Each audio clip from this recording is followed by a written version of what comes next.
Okay, let's go smoke that joint. Hey, what up? What up? We got another draft going down. We actually got two drafts going down right now. We got division number 232 and division 237 going down right now. I got division 237 on the board because that one's going a little bit slower. Shout out to Mike in the house, unconscious. What up, bro? Shout out to Laylo Lyle in the house. What up? What up? Okay.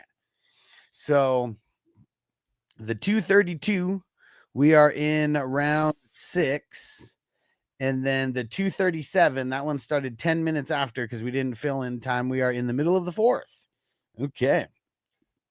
And so far, I got 3 picks on the board. I got Barkley, Puka, and Brees Hall. I'm liking it so far. Let's see what happens here. And it is about time to smoke. Let's get it. Crispy, what up, Crispy? Minnesota Mike in the house. What up, bro? Dude, Mike, how you feel, man? First draft after like a week. Gonna like be getting your sea legs back or what? All right. Bowl incoming. Don't forget to hit that like button, everybody. Hey, there goes Mike. What up, Unconscious? What's going down, bro? Hey, I forgot to ask, how did you find out about the draft? Thanks for joining, by the way. Because, yeah, you are going to love these, man. We have a lot of fun drafting. I mean, shit, damn near every single day. Every single day. It's only been 5 days since March 12th that we have not drafted for this league. That is it. And 2 of those days were because I went to WrestleMania with my son. And 3 of those days were because of the NFL draft. We just didn't draft. All right. So feeling good, bro. Time to get back in the groove. Let's get it. Got to get my groove back. Okay, nice. I've been fucking around in other leagues. Okay. Don't remember. Been drinking. Hey, all good, man. All good. You're here now. That's all that matters. That is all that matters, my friend.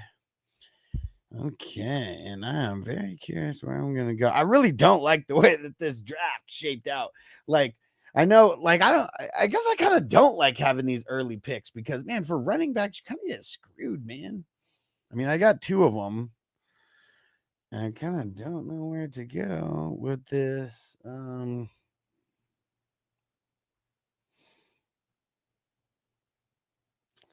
know what?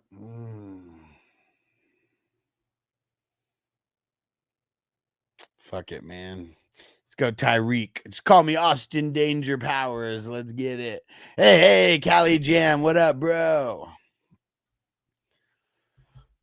Oh, there goes AJ Brown. All right. Yeah, let's see what people do here. I felt kind of the way that everybody spread out a little bit on QBs. I thought maybe I could let it slide, not get a QB in this round, and we'll see what happens. Still be able to get a good one on the turnaround. We'll see though. You never know. Every draft is different. So you really plan getting a little crapshoot either way. So Garrett Will in the 5th round, Garrett Wilson, Tyreek Hill, Trevor Lawrence, AJ Brown, Drake May, Harvey, and Jordan Love. Hey, Toyota One, what up, bro?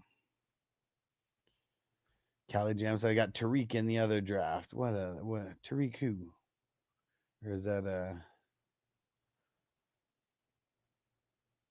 Oh, Tyreek. That's what it is. All right. I like it, bro. I like it. And CMC. What? Cali Jam. Is that really you?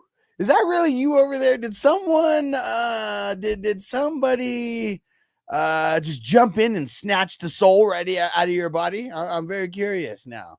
Are you sure? Is this like in Men in Black? Do you have an alien inside your body, and are they wearing a Cali Jam suit now?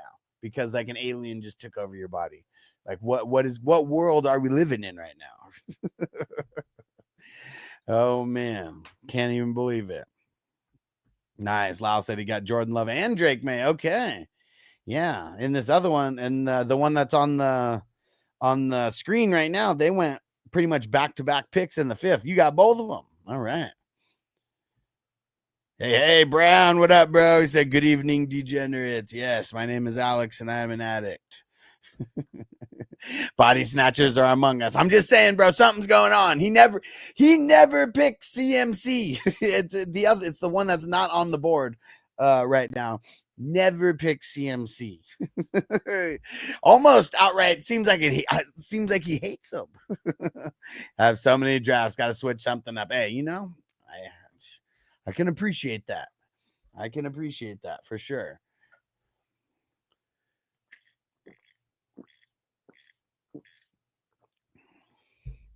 Okay. T. Higgins off the board right after George Brittle Kittle.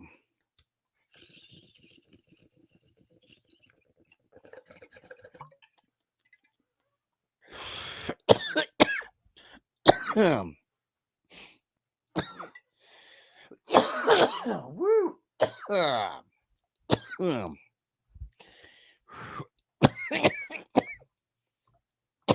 Kind of grabs you by the boo-boo, don't it? Whew. Yeah. Yes.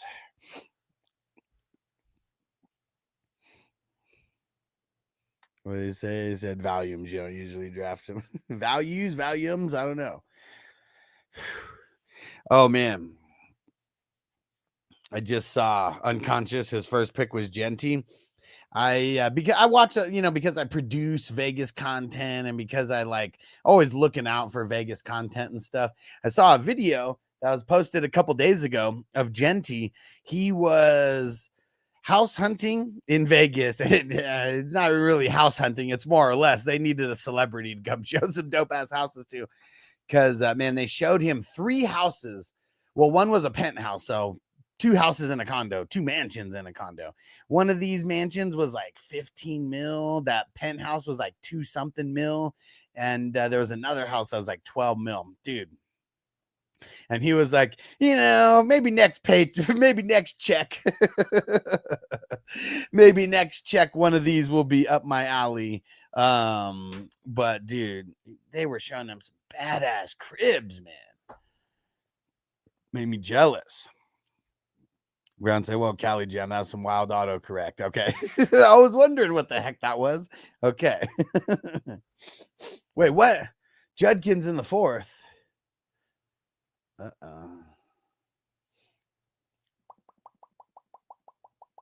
Whoa. Mental Oriental Matt. What the heck happened, bro? Dang it. What happened, dude? In the 4th? Come on. Sorry, this is drafted. I type and send. I like it. Okay.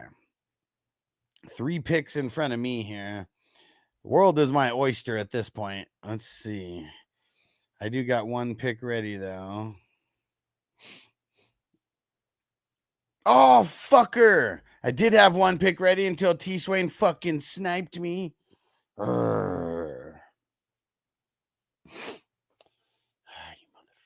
You motherfucker.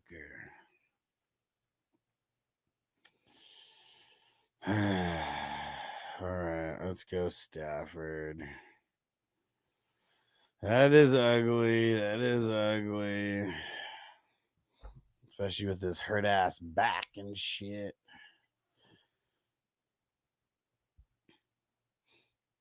I meant to say Cali Jam and it said volumes. That's funny. Good luck, Peter. All right, let's see it, Metskins. Let's see it. Yeah, because I already know what I'm going to do here. Okay, well, he went Ward. I'm going to go Gino. All right, I got my 3. I got my 2 running backs, and I got 2 wide receivers so far. We got to get some depth.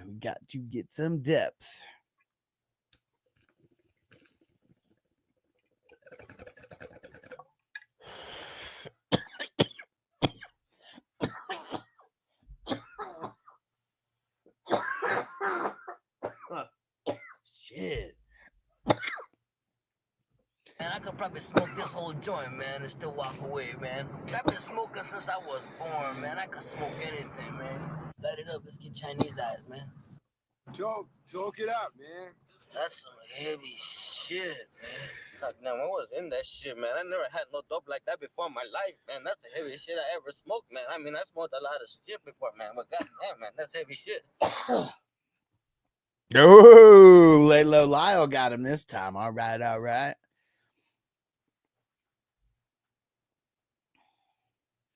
Yeah, I got a lot of picks before my picks come in here. But I'm ready.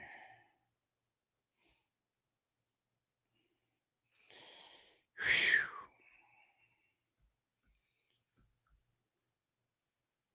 He has a hurt back every year. He's just fine. He hates the heat. He's used to all those easy summers in Detroit. Yeah. Okay. Yeah. I mean, he played like half a season with a broken back before. So we know he's got issues.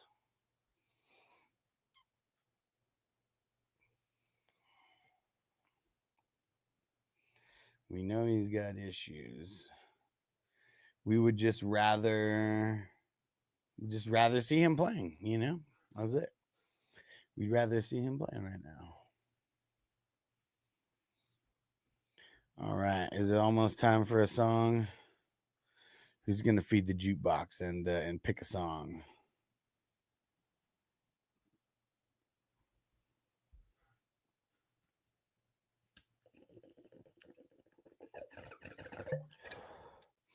I keep seeing all these advertisements for a reggae festival in October. And man, I want to go because Revolution's there, but I hate festivals. I really do.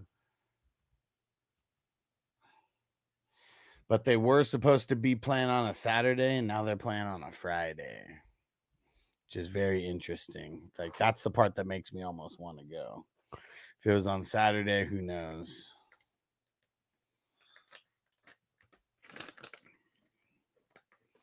Oh, there goes Rogers off the board.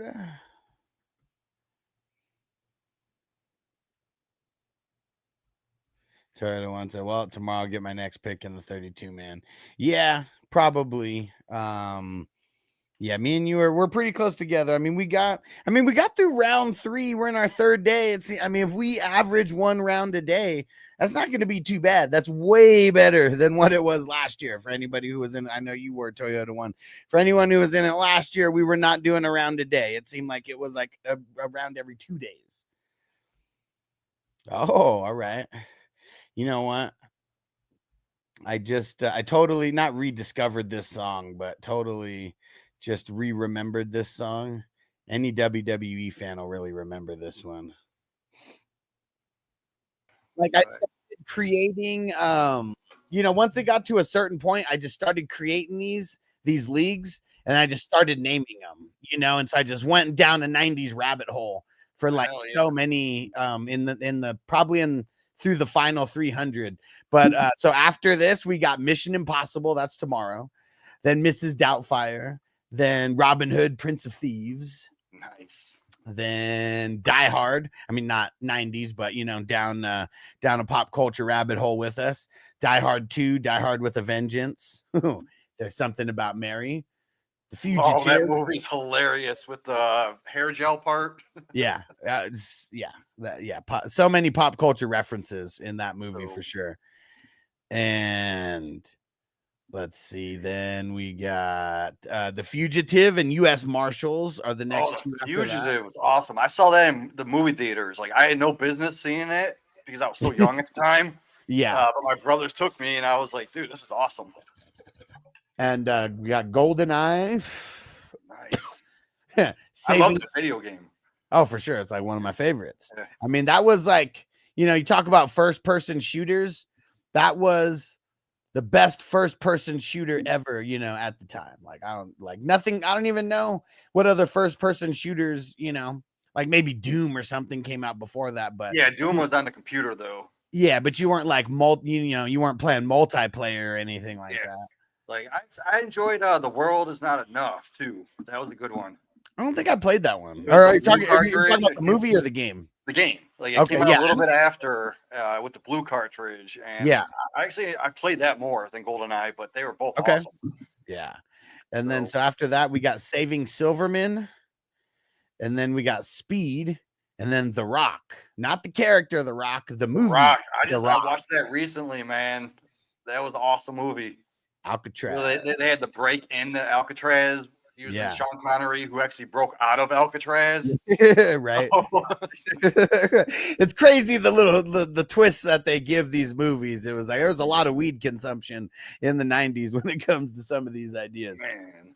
If you ever need more ideas, dude, I have like at least 100 VHS tapes I can go through, pick out some. I got like 600 DVDs.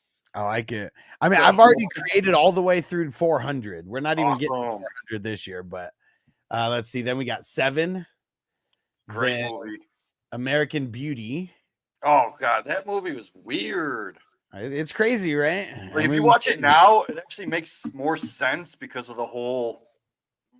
Well, if you watch, I mean, I don't know. I mean, I saw that movie when I was like 16, and I was just trying to see some titties, in the movie. That was my main point for wanting to see that movie was some titties. But with the whole thing we know about Hollywood now, it's everything's just so everything's super complex with that movie. It dives so deep on like so many different levels and like crazy.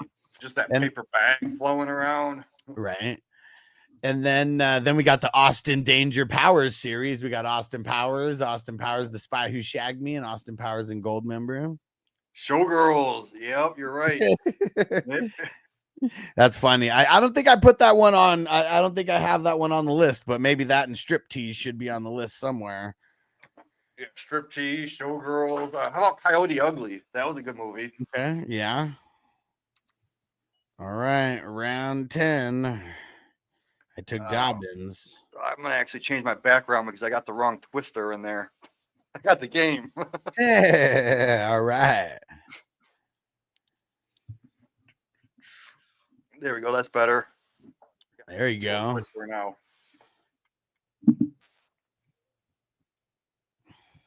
Man, I haven't been around much the past week. Kind of taking it easy, going through some shit. But it's good to be back, man. Yeah, man. Smoke some weed and forget about whatever is troubling us today. And and Mike said Showgirls was my titty movie. Yeah. What up, King D? And he says still a lot of weed consumption happening. You already know, bro. Yes. And GoldenEye, dude. GoldenEye and Mario Kart and WCW versus NWO. Like, I mean, I love No Mercy. That's like my favorite N64 wrestling game. But that one came out a little bit later. That one came out like after 2000 or no, maybe like 99 or something like that. And yeah, so for the longest time it was GoldenEye, Mario Kart, and what the hell was the other one that I just said? And GoldenEye, Mario Kart, and WCW versus NWO. Yeah. I used to play the Road to WrestleMania. That was a good one. Yeah. And then I think it was No Mercy. That was the other game. No Mercy was the dopest one ever. And it's so funny looking at it now because, like, if you compare it to the graphics back then to like any kind of graphics now, it's like absolute dog shit. Yeah. But what's crazy is like in the evolution of graphics, that one was so realistic. I think that was the one you could go backstage. Yeah.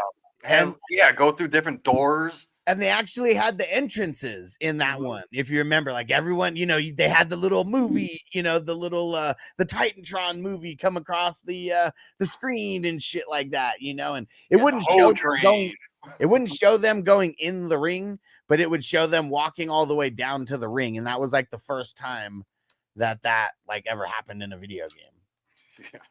It's fucking crazy. Now you got the exact fucking entrances, And Phil said Cody with a W. There we go.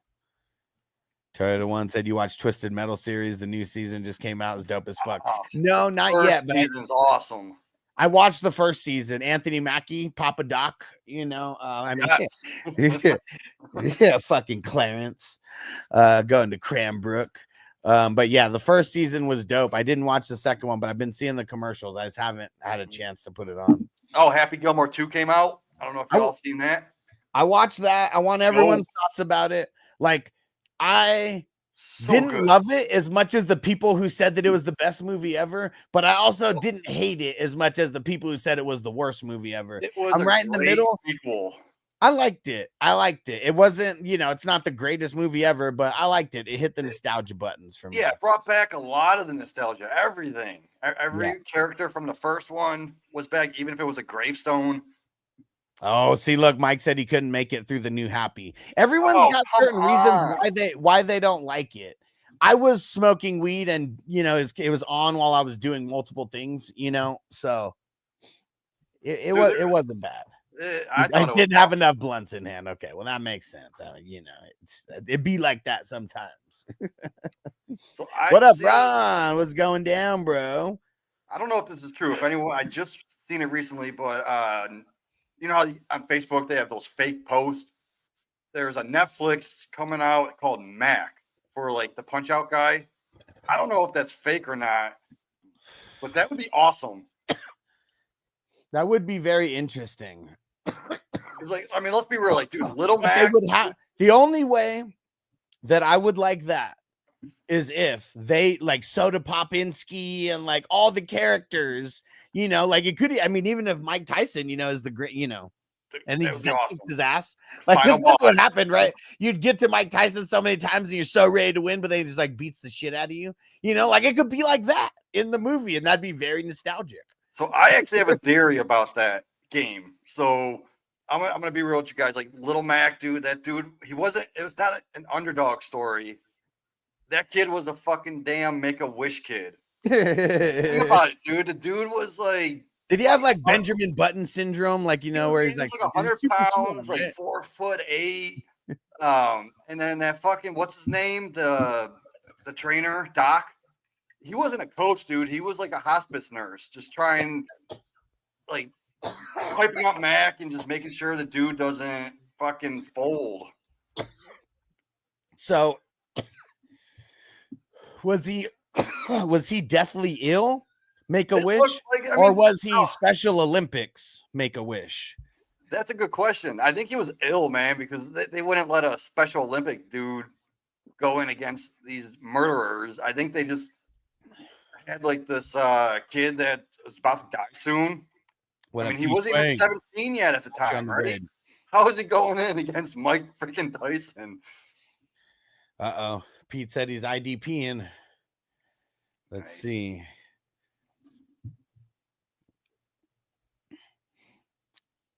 Zaire Franklin, Zach Bond, Caden Ellis. I mean, that's my top 3 right there. And dude, how are you guys in the 12th round and you're the only one who has IDP players? Yeah, that's insane. Are these people new? I don't know if you've ever seen that happen where only one team has IDP players. Brown's the only one that I see. Oh, Kelly Jam. Yeah. And that's it. Oh, perfect. Obviously the perfect drafter in the world. But he knows what he's doing. He'll get his. But see, like, look at this. I'm going to switch it back to the other one. We're in round 12 as well. But look at this. I mean, 1, 2, 3, 4, 5, 6 different teams have at least one IDP player. Yeah, that's all I'm saying. It's just weird that, like, no one has drafted IDP except for him. Man. Do you have a Ninja Turtle draft? So we've already done Ninja Turtles 1, and I'm pretty sure Secret of the Ooze. Okay. So I was just making sure you got the Ninja Turtles in there. Yeah, I didn't go past Secret of the Ooze, though. Yeah, I wouldn't either. It's even tough, like with the first one and Secret of the Ooze, because I kind of almost like Secret of the Ooze a little bit better. Yeah, same. I agree. Just like I like the second video game better than the first one. Well, I mean, is it because that first one was like impossible to beat? Yeah, going through those fucking swimming. Like, things. That shit was so hard that I see like someone like I don't know like exactly how this went, but someone was like, I told my son that I'd give him $1,000 if he could beat this one level. And it's a meme of the turtles fucking through the little swimming spot, the shit that nobody could ever beat. I actually watched a clip on it, and this guy went through it 100% perfect without getting hit or no time. He only had like 26 seconds left on the clock before he beat it. Dude. So that means we only have a 20 seconds window of not fucking up. It's impossible. Yeah, it's not. Yeah. Yeah. And you know what they said?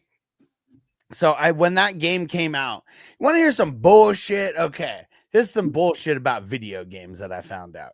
So, like, because of Blockbuster Video and Hollywood or Blockbuster and Hollywood Rentals, whatever the fuck it was, they because they were buying up all the video games and like doing the rentals, and like apparently video game companies hated this because they're like, we don't want them just renting it from you guys, like we want them to buy it, we need more people to buy it.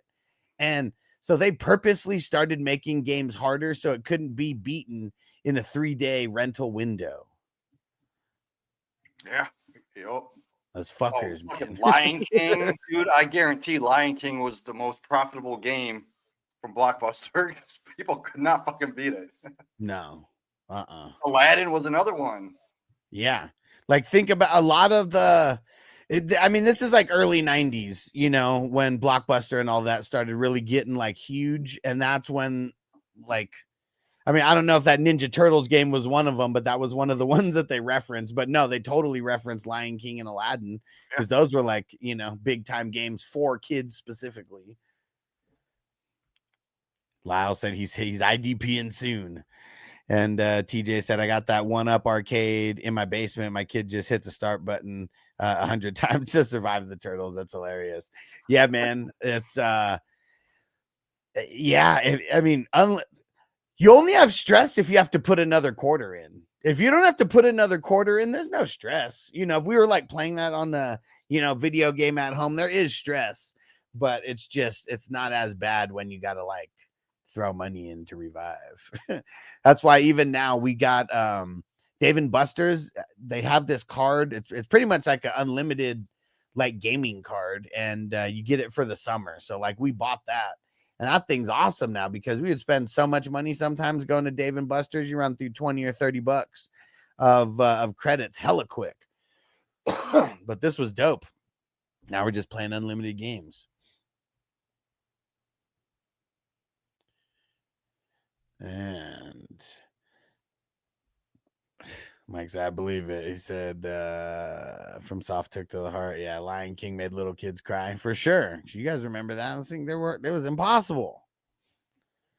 Terry, what up? Trade question. Half PPR trade away K9 for McBride. I don't really like McBride like that, but Murray Collins, Terry Gibbs. Yeah, you got Njoku, so I like totally understand that. I wouldn't, man. I would rock with Njoku instead of trading away, because all you're doing, like, this is all you're gonna do. Like, if you trade away K9, who's in your flex, right? Then you're gonna be throwing Trey McBride in your starting lineup, and then so Njoku's out, and then Njoku's gonna go in your flex. Let's see. Start. How many did you start? I don't even know. I think I would assume Murray Collins, Terry Gibbs, Chase Brown, Njoku, and K9, because then he goes into the bench after that. Yeah, I don't know how DK is on your bench. I don't know how Pickens is on your bench. This must be like a start 8, maybe. 1, 2, 3, 4, 5, 6, 7. No, start 7. That's it. Oh, okay. One of the default styles. You have Gibbs, Chase Brown. I don't know, man. If it's tight end premium, I'm 100% going for McBride. Plus I could almost guarantee you this is not tight end premium. Okay, but even if it's not, man, I don't know, man. If you have McBride and Murray as that stack, that could be good for you. But how much do you like Njoku? Hate him? I like him. I did a dynasty court a couple weeks ago, and I advocated for Njoku as dynasty tight end 7. And Was I he? went against my co-host. I had him at dynasty tight end 12, and I won the verdict. So, Well, see, but that's and I'm. This is a redraft. I'm almost certain. oh, it's But redraft. Oh, but what I'm saying, but that being said, how much difference is there from McBride to Njoku? You know, like I still think Njoku's a decent starter. yeah. McBride might be a better starter, but I Well, don't want to trade starter for starter to get McBride. You know, because all you're doing is just shifting around starters. yeah, because he doesn't really. I mean, that's his flex. So the thing is, Well, yeah, but I mean, I still consider. I'm just saying that that's in the starting lineup so versus. for me, like if it's obviously a single quarterback. Yeah, Oh yeah, it is redraft. I see. My bad. So I would take McBride.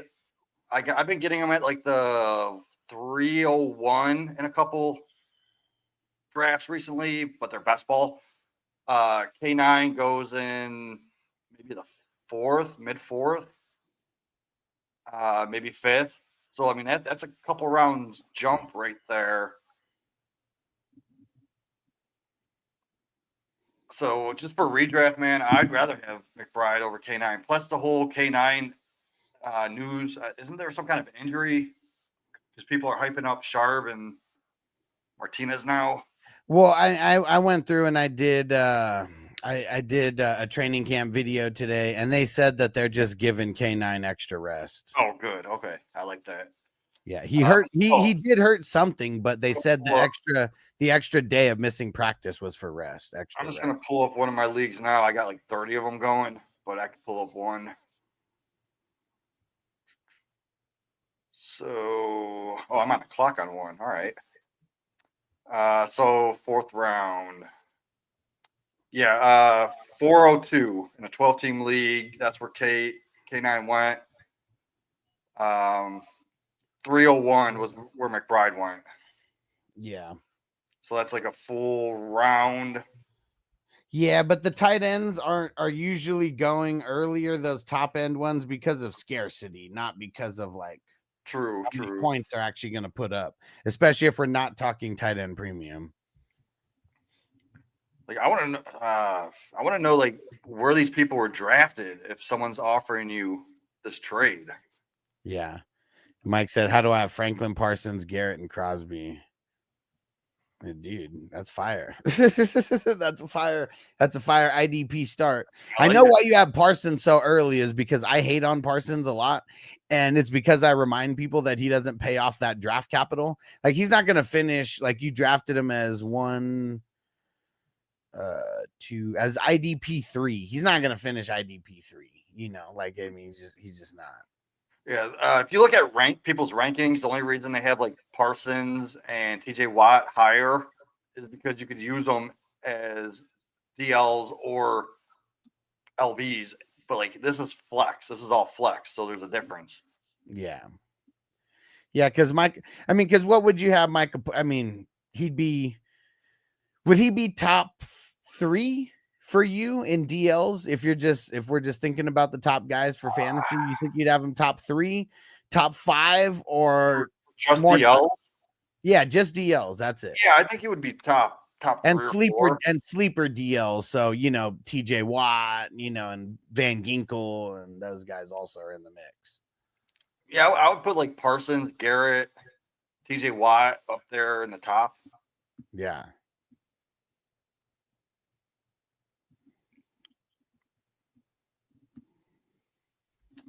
That's why I love these all flexes, man. Because you don't have to start a DL. Yeah. And I even started, what do you think of this? So I even started at someone's request who came up with this idea. Like he wanted to start the league, but he didn't want to be the commissioner or anything. So he asked me what I thought. I actually thought it was a good idea. We call it the Anarchy League because any draft strategy you could deploy. So it is complete anarchy. You start 2 super flex spots and you start 8 flex spots. I love that. 10 starters, but literally anything you want, any strategy you want to deploy. I've been actually implementing that in a lot of my leagues. So 100% agree. MIC said top 5. He probably just hates Dallas. Well, no, I mean, I would say almost everybody should have him in the top 5 of DLs. But it's like, for me, it's probably Aiden Hutchinson and Van Ginkel, because we're talking fantasy and we're talking, you know, sleeper. So like even these outside linebackers like TJ Watt, you know, they'd still count.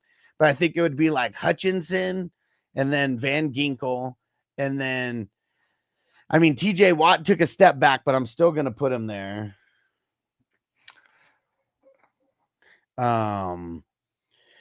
Yeah, man, I'm just trying to think. Would it be like Crosby or Myles Garrett, like above him? Like, I mean, it's tough. It's tough. I would probably put Crosby over Van Ginkel, right? Not me, but it's close. Hutchinson, obviously up there. And I guess I'm just talking, you know, in like not dynasty, just, you know, for this year in general. Because, yeah, a guy like Van Ginkel, maybe he's not as high in dynasty, but he's a savage. He's a savage nonetheless. Oh, dude, MIC, we draft every single day. Every single day. Sometimes twice a day. Yeah, today we had 3 drafts. Today we had 1 in the morning, and then we're doing 2 right now. I'll throw it in the chat, though. Tomorrow's draft is the Mission Impossible themed. Hell yeah. And same time. They always go down at 6 p.m. West Coast time, 9 p.m. Eastern. And only $11 at a time. Oh, the Anarchy draft. No. Well, I might start another one if people want to get in it. I will start another one, and probably be the last 2 dynasties that I fill up, a regular super flex offense only. I'm going to put in, Mike, I'm going to put in the link to Patreon. That's like the hub of like everything that I got going on, where I post leagues, where I post squares. Go get signed up over there. You can sign up for free. Ghost Monkey, what up, bro? And he said, Big Game James in the house. Let's get it. Yeah, dude. Love Ghost Monkey, man. I did a whole tribute to him in my draft because he's drafting right before me. Nice. So I got all these weed smoking monkeys, and every time he's on the clock, I'll freaking post one of my pictures. Dude, I got more coming, bro. Hell yeah. Hell yeah. Sounds good. Yeah, if you're down to get into it, I will create it. I know there's others who want to do it. It's tough sometimes because sometimes I just have to like hold myself back from doing too much also. But yeah, I will start another one, especially because it's only going to be $30, so I'm sure we'll fill it. And yeah, I mean, the draft takes about a week, so it's nothing. As long as you ain't still clock got time. sucking, you clock sucker mother. Always some clock suckers. Yo. Callie Jam said someone hates IDP in the draft I'm in. Who's that? Is there someone who hasn't drafted IDP yet? Metskins has not drafted IDP yet. 17th round, though. I mean, I personally have gone crazier than that in some where I like push it off to like after the 20s. Yeah, that guy's probably gonna end up with a lot of DBs though. Yeah, I mean it's not the best strategy, but it's you know. No. Jamie was talking about the slow drafts for the Anarchy, so that's a slow draft dynasty. Like I said, I need 1 running back and there ain't shit. Oh man, you only got 2 running backs, bro, and we're in round 16 already. Fuck, and you only have 2 rookie running backs. Man, you're living. I'm gonna call you Austin Danger Powers, bro. You're living dangerously. Oh man. Genty, though, I was talking about Genty earlier. Is me seeing him on your team that made me think of it. I was watching a video on YouTube and it was him. They were showing him some Las Vegas cribs, you know, just houses on the market. They were fucking insane. They were way too rich for his paycheck, though. because the first house they showed him 15 mil, and I know he got a fat ass paycheck.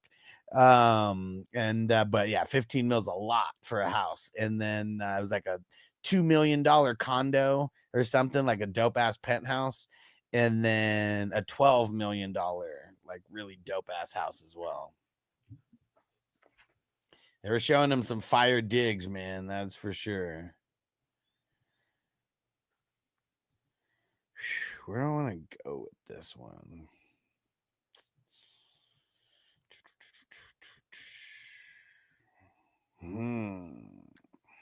Let's see where we at. It is so ugly right now. Round. It is so ugly. All right, let's go another wide receiver. Yeah, All I right. think Pop Douglas, nice. Yeah. Said him and Hampton are set up really good, I think. For their career, maybe. I just like Genty, I just don't think he's going to be someone who pays off first round capital in a redraft. Like, could he finish as a top 10? Yeah. But like, we got to think of how bad I mean, I know their line is a little bit improved, but we got to just think about how like mid the Raiders have been. And I know Pete Carroll's coming over there and everything, but it's not going to change everything about their entire culture in like a couple months of being there in the off season. And you got to remember, Raiders have the biggest differential for rest versus their opponents. I think it's minus 16 days. So that means like when they face an opponent, their opponent has more rest than they do days wise. So they're not going to be. I would assume it's like that for all the West Coast teams, because when you travel east, you lose time. Yeah, I guess it depends on. All I know is the Raiders have the worst. Lions have one of the best, and I don't remember the rest. Well, I mean, see, that's the thing, Ghost Monkey. Like, hell yeah, Genty's fire. Like, we already know, like, he's good. He's great. You know, he drafted where he should have been drafted. But, like, it's going to be different. Like, he's looking good in practice. He's looking good in drills. I mean, he's probably going to be looking good when he's going up against the Raiders defense, because the Raiders probably have one of the worst defensive units outside of, like, Max Crosby, you know? Especially defensive lines. Like, their defensive line is going to be super whack this year, you know, minus Max Crosby. So I'm looking at some of my drafts, man. Genty goes like between the 109 to the 112 single quarterback leagues, right? Yeah. That's the same, because I'd rather have like a Puka, Neighbors, Nico. Like, give me Derrick Henry over Genty. Genty went in this one as the 6th running back overall, which I feel like that's probably like where he's going to get drafted a lot. But that's insane to me, because you have to draft him at his at what I think is beyond his ceiling as a rookie. Agree, 100% agree. I mean, that's where people are drafting like Marvin Harrison Jr. right now. I think they're I feel like he had a big regression because of last year. People drafted him so high and he didn't pay off. Well, but like he was going late first, early second last year. Now he's going like early third for single quarterbacks. Yeah, in these drafts he goes anywhere between the 3rd and the 6th. And I got him in the 7th like a week ago. Yeah. And it is a super flex. So going in the 3rd at super flex is crazy. Yeah. But that's not that often. He's more, let's see, where did he go in this one? He went in this one. Shit, actually, he went in the 3rd in this one. It was to the same guy who picked it. It was to Unconscious. It was Mike who took him. And he's a little bit more on he's definitely more on the youth side. You can see he's drafting youthful, like almost like dynasty style. So I'm looking at some of my drafts now. 13th, 14th wide receiver off the board. That's his ceiling right now. It has to be his ceiling, man. Yeah. And where are you talking about, Lalo Lyle? Because I see in the other draft, the one that you guys are in, he went 2, 4, 6. He went 7th. A-Chain went above him, but it was like the exact same order of running backs. Except for that, those guys flip-flopped. I do like Marv's setup with Murray as well, so I am with you on that. It's just Murray's game doesn't mesh with Marv that well. Like those downfield passes. They got to fix the play calling, is what it is. Yeah, exactly. Because Murray's pretty versatile. I mean, I don't know why they can't figure shit out, but it's also him being 100% healthy and staying that way. Because Monkey says he's going way too high for me. I got no shares of him because it's hard to reach when you got some proven players. Yeah, definitely. So lately, I've noticed my in my best ball underdog. Hold on real quick. Hold on real quick. What up, Ron? You do got perfect timing. Let's get it. You got perfect. Hell yeah. About to start a little puff give in this motherfucker. Yeah, TJ said I got a bunch of shares of Marvin Harrison Jr. because of how he always falls. Yeah, he's fallen a lot this year compared to last year. That's for sure. Yeah, compared to last year, but he's not falling enough for me to like want to take him in the early third. But I took too much Devontae Adams and Garrett Wilson's that I actually pivoted and been taking Marvin Harrison at that like 303, 304 area. Just because I needed to diversify. Mike said Murray's a throw it up guy, like with Hollywood, and said that was his best year, right? Was that his best year with Hollywood? Oh no, let me go double check. Let's go double check.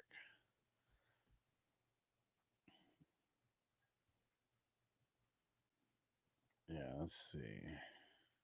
So I actually advocated as I think Marvin Harrison was one of my dynasty court favorites. I had him at where did I have him at? Dynasty. I don't have my notes on me now, but like I think I had him at like Dynasty wide receiver 14, 13-ish for Dynasty. And my other dude had him at like 20 something. And I won the debate, obviously. Yeah, 2020 was his best season. Looks like last year was the second best season.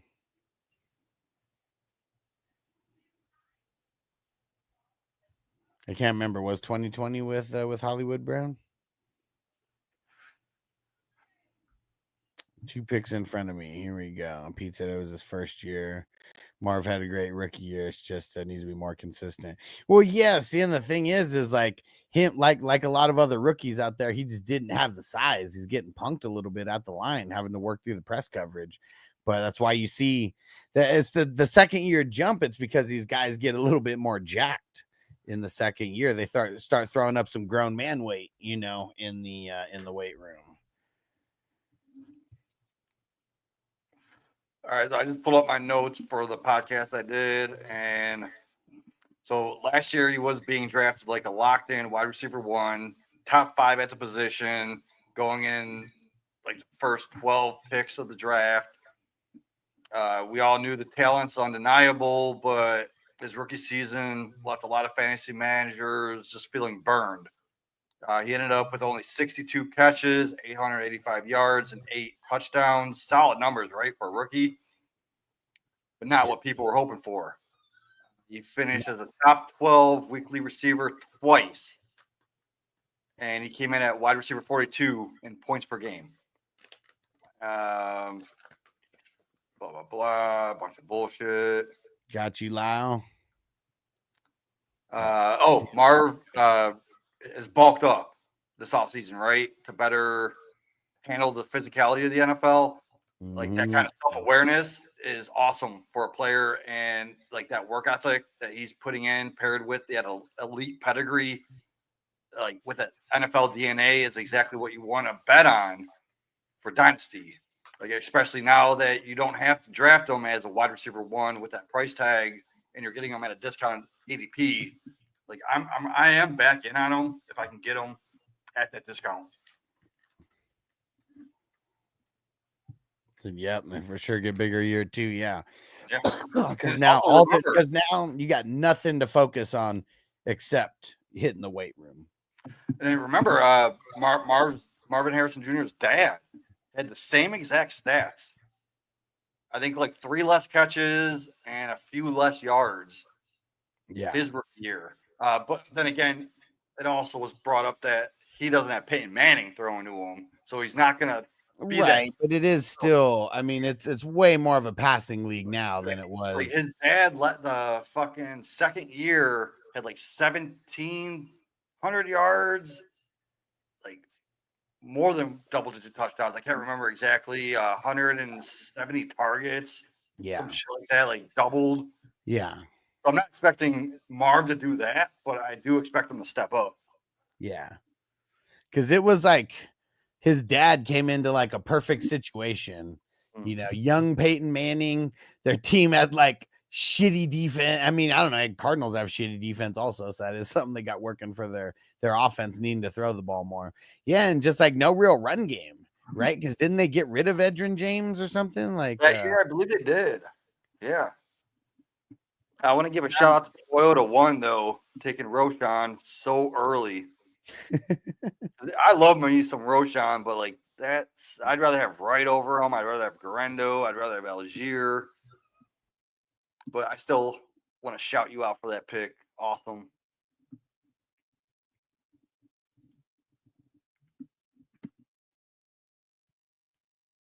Ah, yeah, Roshan, Toyota One. Let's fucking go. Dude, you could have took him 2 rounds earlier and I would have been happy with it. what are we talking about? Oh, didn't he gun down a dude at a car wash? I mean, he is he's known for being a gangster. You know, that's for sure. Wait, who?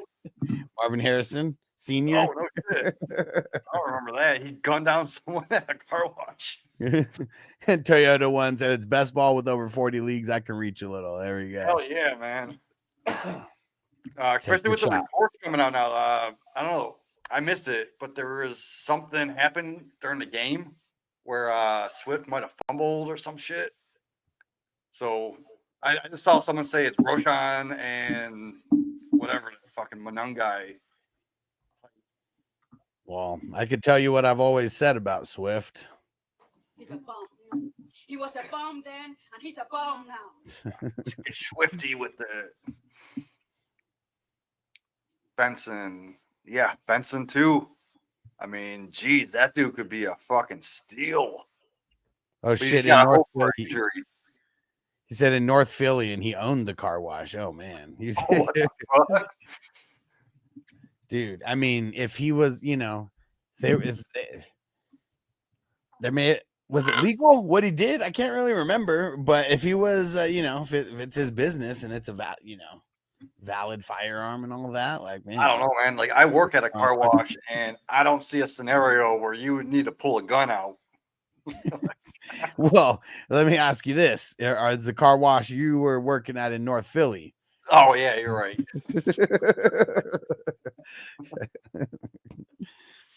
Big difference. You didn't Big give me my hot wax, bitch.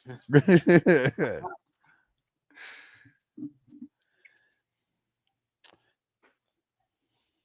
Yeah, he didn't get in trouble. Yeah, see, everything was on the up and up. Everything was on the up and up. Oh, we got Al Shazier off the board. Good pick. All right, I'm N Digger. Yeah, this draft is tough, man. We got a lot of big hitters. Yeah. In this one here. What are we in? Round 20? I like those tight ends that went. You got like Mason Taylor, Ertz, Henry. Any of those guys have the opportunity to be a top 12 at any given week. I know Taylor hasn't took a snap yet, but he's going to be the number 2 target. Ertz, he was tight end 7 last year. Then Henry, man, he's the only pass catcher in that offense that has a rapport with Drake May.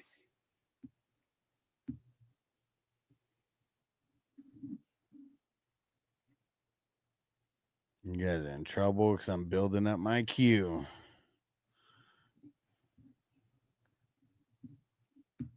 Crispy took Lloyd. All right.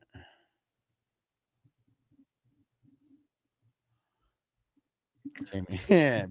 Callie Jam said, come visit, Jamie. I can change your opinion. Oh, man. I don't own a bulletproof vest. I don't feel like being put through a table either at a Philly game. Right? Yeah, man. Better watch out. Some ECW fucking might be some ECW matches happening.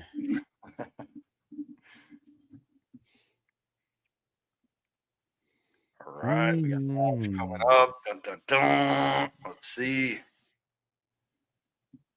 I like your IDP so far, man. Yeah, I need more, but I got a good foundation. Good I start feel. right there. Yeah. I mean, solid team so far, man. Holy shit. Here we go. All right. Clock's ticking. Tick, tick. Boom. I'm gonna Going go. with. I am going to go. Can't go Roshan because he's already gone. Yeah, we're gonna go Demario Davis. Oh, good pick. Lock down another crazy tackler. I like it, man. Because I'd rather have him over the two that went before him, Knight and Wilson. Yeah, I do like Wilson this year. I do think we're gonna see some big things out of him, but I agree. yeah, Demario Davis, like with their QB situation, I would just assume that the defense is going to be on the field a lot.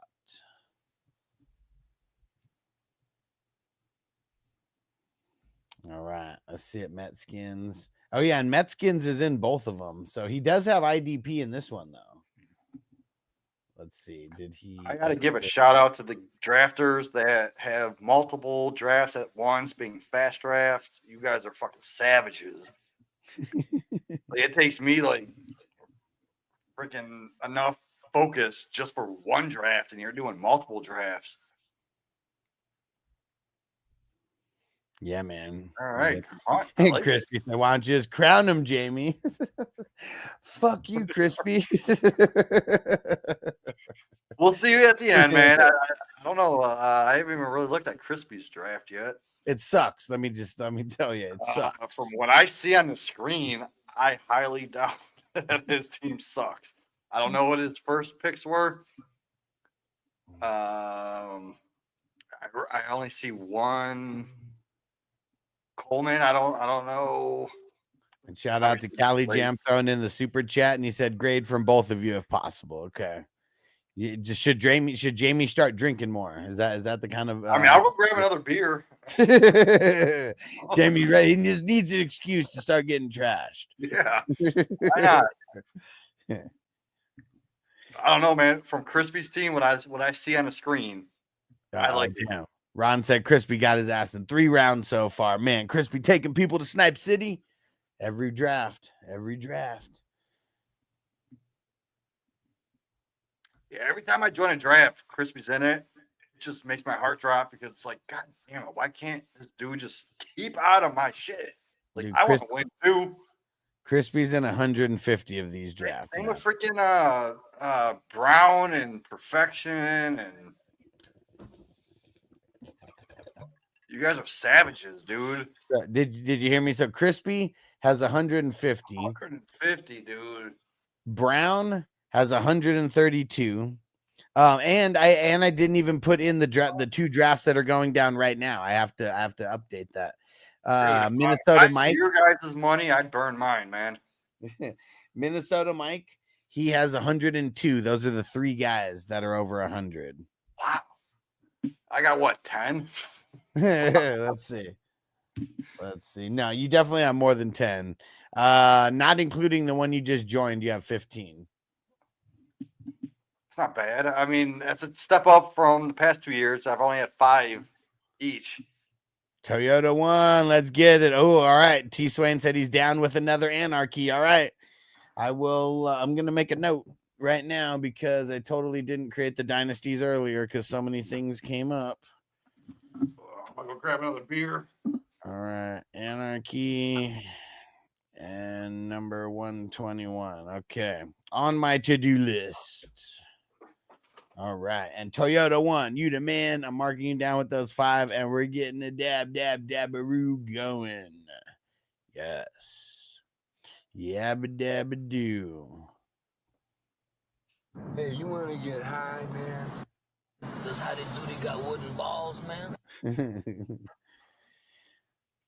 All right, where is it? Where is it?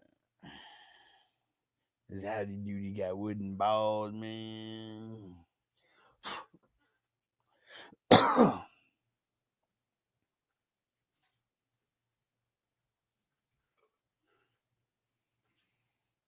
Okay. Dude, totally forgot. Oh shit. And yeah, let's go.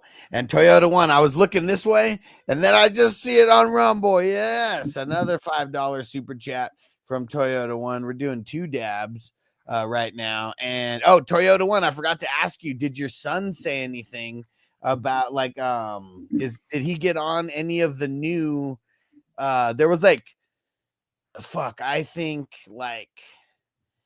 I think there was like 100 and something new like sets that dropped for Lego just on August 1st, like something fucking insane. It was cool. We when I went to Target with Noble, and because I got a notice saying that my Target credit card's about to get canceled if I don't make a purchase within like 2 months. So I went and made a Lego purchase. And it was cool because it was before August 1st, and we got multiple sets that came out on August 1st. Okay. Yeah, I told Noble, it's like, we got to do schoolwork and you got to build Legos for the channel. Like, those are the 2 types of work that we got to do around here. All right, here we go. Dab. And I got you marked down, Toyota One, for the YouTube super chat and the Rumble super chat. You're the fucking man. All right. Well, since Toyota One got the super chat, I am going to get a little bit hammered here. Let's go. Well, I can roast his team. Yeah, let's It's going to be bad enough, man. Metskins went 7 DLIDP in a row. I often wonder about that strategy. Let's go see. I'm up in a couple picks here. See, I don't like going all DLs. It's just too risky. I know you'll get those spike games, but you don't know when it's going to happen. And there was that's Mental Oriental Matt, who went 7 in a row. Garrett, Will Anderson, Abdul Carter verse. Oh, I see it now. That's a little risky, bro. Henry. What if they all hit at once, and then the next week they all get like 5-6 points? Yeah. Because I know you can get like 35 points any week out of those guys. Yeah, but then you get if like it only happens 1 week. Yeah, you're gonna win that week, but what happens the next week? Okay, here we go. First dab coming.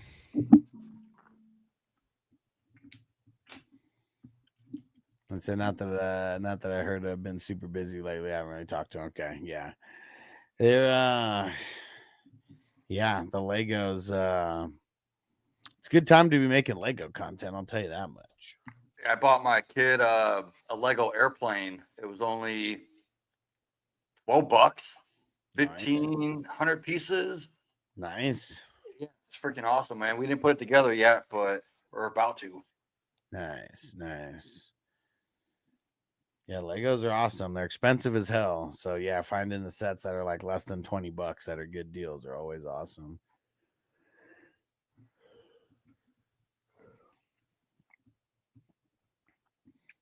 Yeah, luckily I stay busy with all this fantasy stuff that I can't build as many Legos as I want to.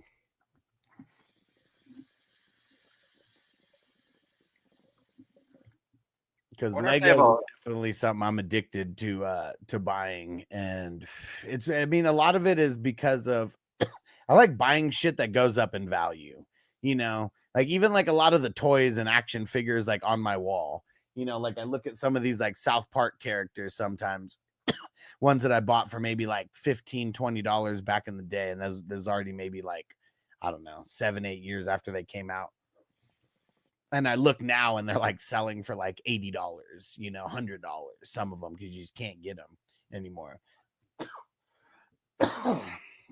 Same with Legos, man. Uh-oh, Brown said that guy's on auto. In which one? Oh, yeah. Mental Oriental Matt. Yeah, I don't know what's I don't know what's up with him. So I feel like a lot of days he has like hospital things that he has to deal with and stuff. So I don't know if today was one of those days.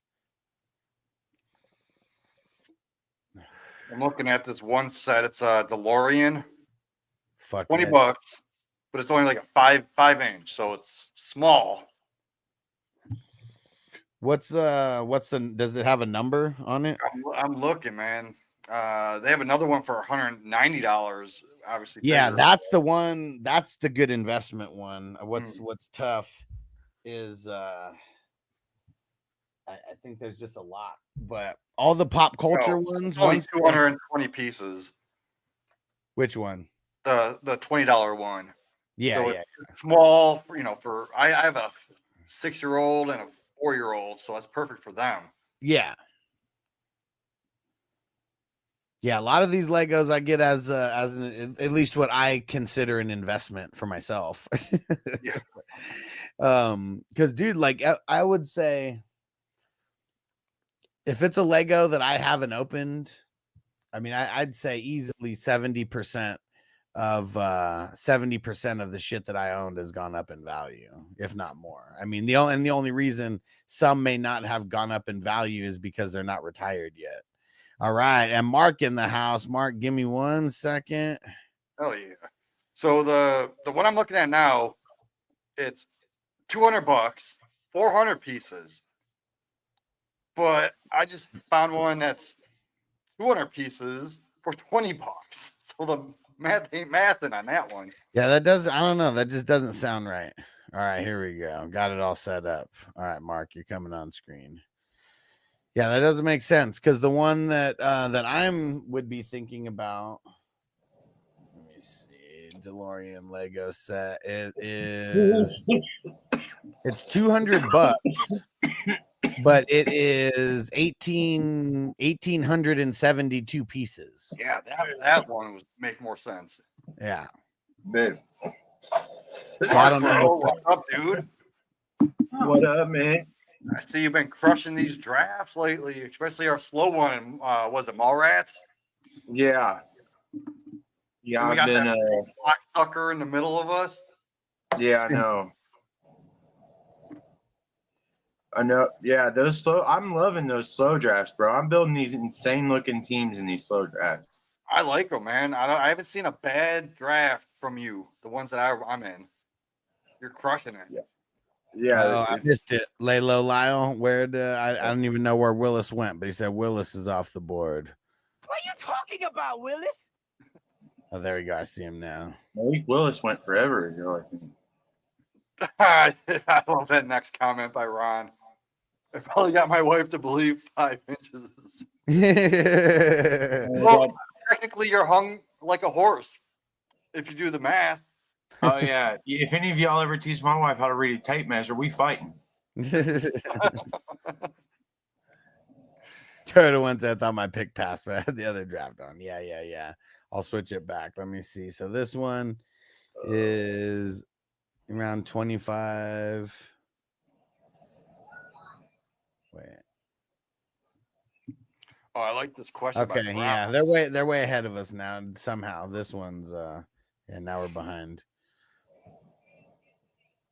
Brown, I don't know if we need to be super worried about Stafford. Everything makes it sound like they're not worried about him. That everything is still on pace for him to be good to go for week 1. And Rams are notorious for not playing starters in the preseason anyways. Yeah. And you got to remember who is behind him. Jimmy Garoppolo. I think he could be just – I mean, I wouldn't start Jimmy Garoppolo, but he's going to be just as good for Puka Nacua and Kyron Williams and Devontae Adams. So I'm not drafting Matthew Stafford anyway, even in redraft, because I don't know. I have him in like the 30th rank. He doesn't run. He only runs for like 20 yards a season. Puka and Adams are going to be pretty nasty. What? All right, and Toyota One. I'm getting that other dab going in a second. I got to charge up the dab rig. I always forget to charge that shit up. All right, we got 5 or 6 picks in front of me here. Dude, I totally My forgot. quarterback situation is absolutely fucking shit terrible in this. Let's see. What do you got? It's bad, bro. I see Bad. Daniel Jones, and that's it. It's pretty much it. No, I got Caleb Williams, Tyler Shuck, and Daniel Jones. Oh, yeah, that's scary. But if everything goes your way, considering the but value, everything in between the quarterbacks is fucking phenomenal.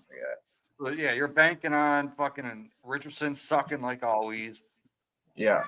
Shuck, dude, I like Shuck as a rookie. I think they'll design runs for him, but he's more of a game manager type. And that could I put just up. need him to not fuck it up.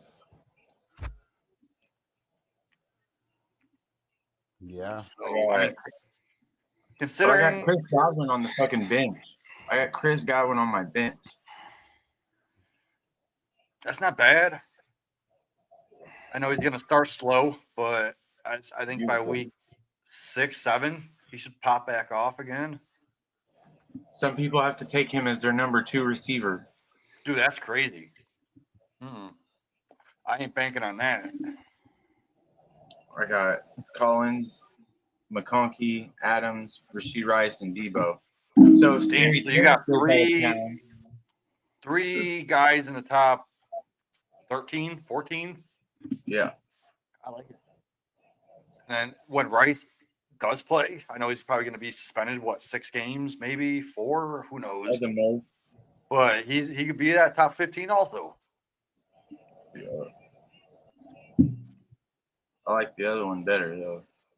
I like the other team better. I like my running backs in this league, but I like the other team better.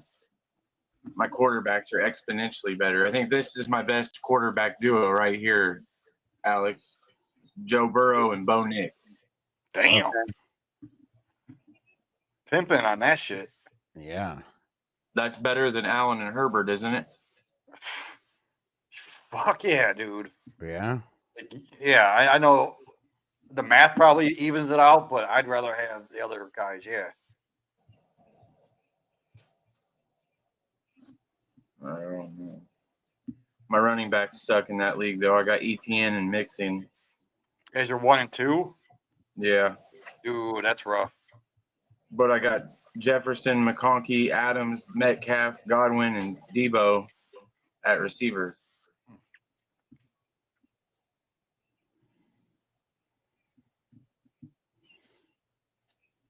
I mean, no one is going to have a perfect team. No. You got to sacrifice something. Something somewhere to get somewhere. Especially with you having like 1,000 teams. Like, I'd switch it up too and do something like that. Because if you draft the same every freaking time, it's not going to work out. Yeah. I like this one.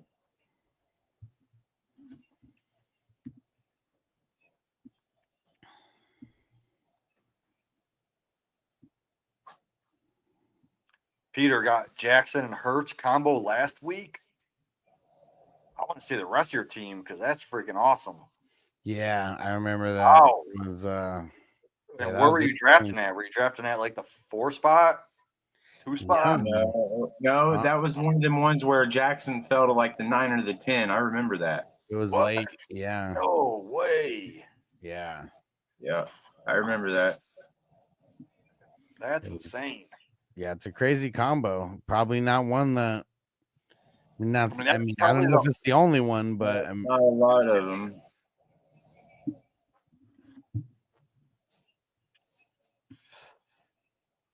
Late, nice.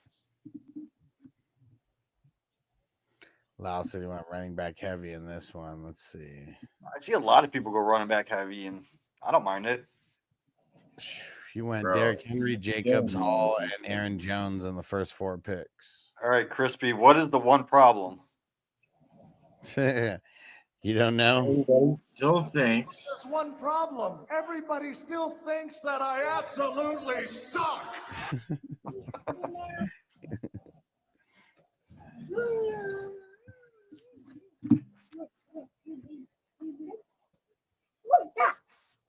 Oh, I'm on a clock again.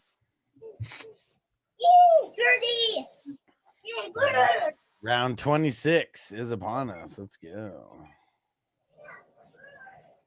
Ooh, I hate this team.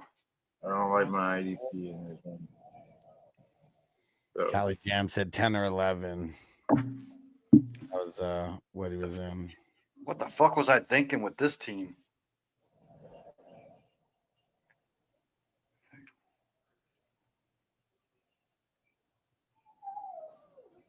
I'm playing.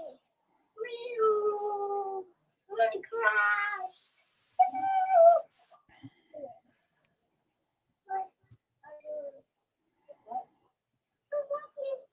Do you guys see a big difference between DK Metcalf and Cortland Sutton in best ball single quarterback league? yeah. Well, not a big difference. I believe DK's floor is a lot. Oh, I don't know how to put this. Like Sutton safer floor? Sutton is an average. Sutton is right here. He's going to stay right here. Yeah. DK is going to be up here and down here. Okay. Yeah, I get that. So they like average out to the same caliber of player almost. But I think DK is a better receiver. Yeah, I agree. It just sucks, man. Like I'm looking at my team. I got Barkley, Jacobs, and McBride. I don't know why the fuck I want McBride. That's not bad though. I mean, Yeah, but the thing is, I'm on the thing? clock now. I got the 102, so there's going to be 2 picks after me. The guy already has Chase Higgins, right? So I'm assuming he's not going to take 2 receivers, which is DK and Sutton. So I can steal Hurts with this pick, late 4th round in a single quarterback league, and then come back around with either Sutton or Metcalf. Or I could pick which one I like better, Sutton or Metcalf. Essentially, maybe even get them both. Yeah, I would go with Sutton and Metcalf over Hurts in a single QB league. Well, Hurts the thing is is, not gonna I give don't you know that if much of a one of those are going to advantage. fall back to me. That's the thing. Yeah. I would take DK. That's who I would take. DK or Hurts. I wouldn't take Sutton there. So if I'm going to take Hurts, and then the And guy then at whichever 101 is, I'll just take whoever between Metcalf and Sutton. That sounds like a plan. This is a Yeah, and you got to consider the talent level between DK and anybody else on the Steelers versus the talent level of Cortland Sutton and everybody else on the Broncos. yeah. There's a way bigger gap. DK is the clear-cut number 1 there.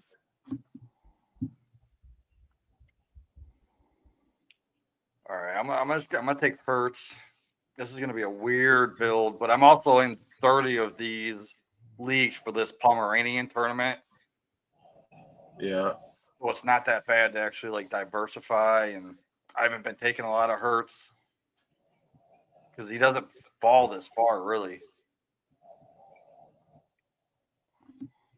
All right, hey, I got Hurts, and then I'll just take DK or Sutton next.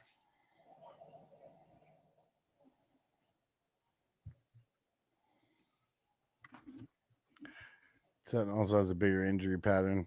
Yeah. Yeah, but you got to remember, he is going to be the number 1 target on that offense. Considering last year, the second target on that team was Javonte Williams, and he's gone. I know they brought in Ingram, So I think Ingram's going to be the second target in that offense. Yeah. Mhm. But They got Sutton's still Mims. going to get his. They got Mims. They got J.K. Dobbins, but he don't really catch the ball. Yeah, but then they also brought in Pat Bryant, which I don't see much from him his rookie year. Harvey. RJ RJ Harvey. catches the ball. Yeah, he could be a great pass catching back. So maybe he gets those 67. I think Javonte had 73 targets last year. So Yeah. we'll see. But I don't see Sutton's role changing. It's going to be the same. Mm-mm.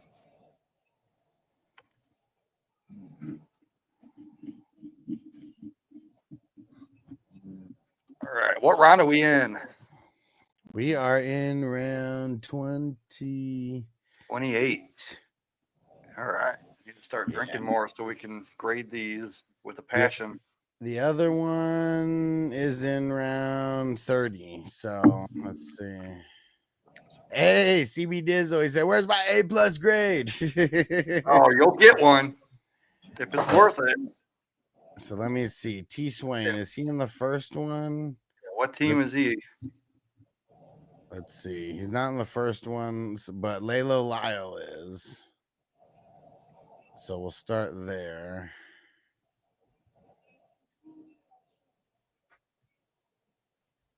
And T Swain, we'll come back to you as we get close to the as we get to the 30th round in the one that you're in.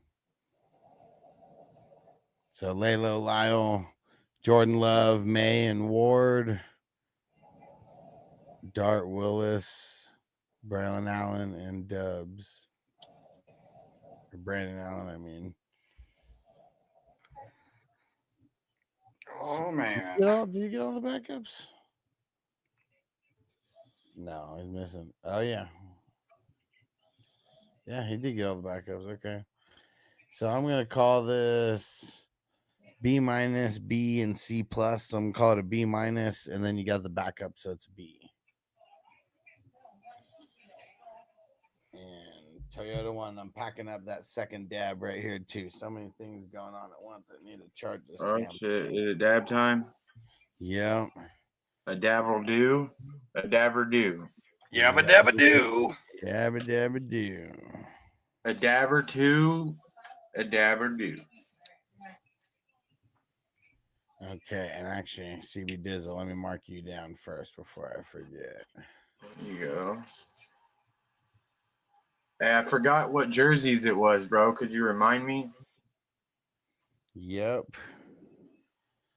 The jerseys that we got that are going to get raffled off on September 4th. Hell yeah. We got, where is it? We got a signed Van Ginkel jersey. We got a signed Tyreek Hill jersey. Fuck yeah. And we got a signed Bijan Mustard jersey, and it's the Texas colorway. That's fucking solid right there. I want that jersey. Hell yeah. I hope I win.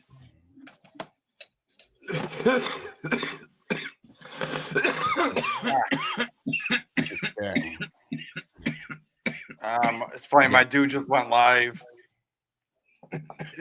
He smokes weed too, but he always cuts off screen when he smokes. It's funny as shit. His podcast name is Nice and Blunt. Okay. Do you guys ever watch My Name Is Earl, the TV show? No, not really. Anybody in the chat? Have you seen My Name Is Earl? Do you remember the French, where the French exchange student? This guy played the actor when he was the little kid, like the 12, 13-year-old. He was the French 13-year-old where he got like the apple thrown at his head. He got beat up in the bathroom. And this dude's doing fucking fantasy podcasts now. Nice. Hilarious. Have you gone on his show before, or is just someone that you tap in with? No, it's just someone that I hang out and chat with, and I think my boss at Going for Two, Jeff Lambert, he's gonna have him on his show because I told him to hook him up. He's a solid dude, man. I'm like, if you're looking for a guest, this dude's available. Nice. Okay, and hold on. I'm placing my order at the dispo right here. Trying to do this before I get too high and forget, because I gotta remember to go there too. All right, and here we go. Toyota One, sparking it up, bro. Hell yeah.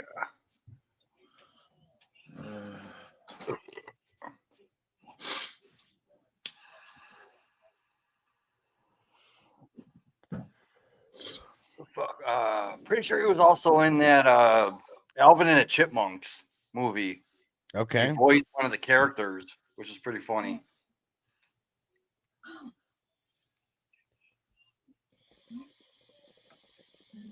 Like, it's been a while since I seen it, but all I can think about it is Sancho from playing the French guy in Talladega. Yeah, no, yeah, that was the same episode. But he played the older version from Talladega Nights. But the dude that I'm talking about was the younger kid, goofy looking motherfucker.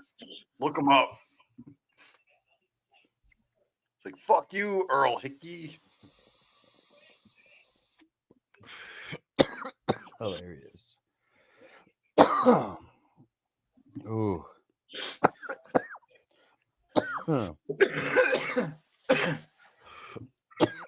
I actually got in a heated argument with this guy because he took Rashard Bateman,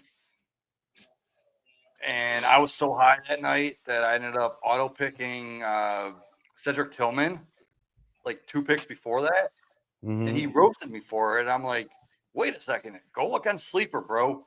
Like, Bateman goes right after Tillman, but on Underdog, supposedly Bateman goes 2 rounds before Tillman. I'm like, well, you guys are behind. That doesn't make sense. He fell for the bait, man. Yeah, he did. Totally did. Totally fucking did. All right, how many You have IDPs? got, and I repeat, fellas, listen, you have got to be more careful.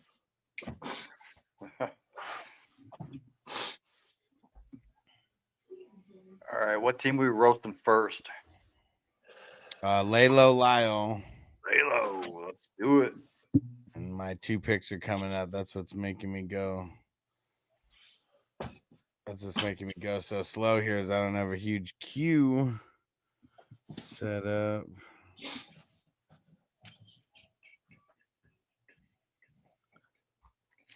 Yeah, MIC knows who I'm talking about. The fucking younger dude, when he, like, the 14-year-old.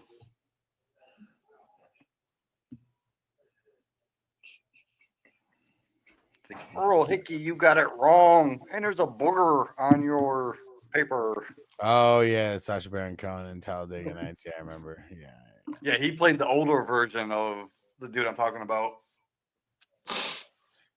No way. TJ said just forgot my strategy and took the wrong guy. No way. In the Marvel, in the 32? Dude, hold on.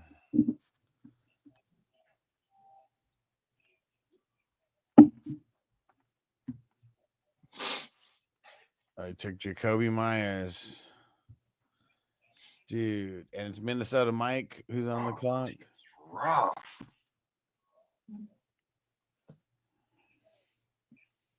Okay, yeah, we're at 32 teamer. Jacoby Myers, 4th rounder. Holy shit. God damn it. Well, 32 teams in 4th round. I mean, who else is left? I only have you're on the clock. I only have 2 32-team leagues, and yeah.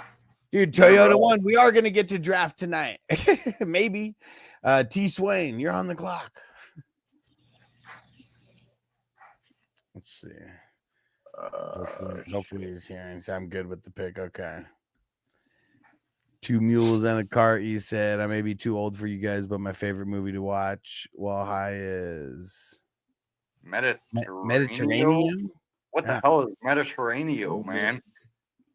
Yeah, I never heard of Like, it. have you ever seen Friday or Never Days seen it, no. Confused or fucking Up in Smoke? I mean, how old are you, man? Are you from like the 1940s?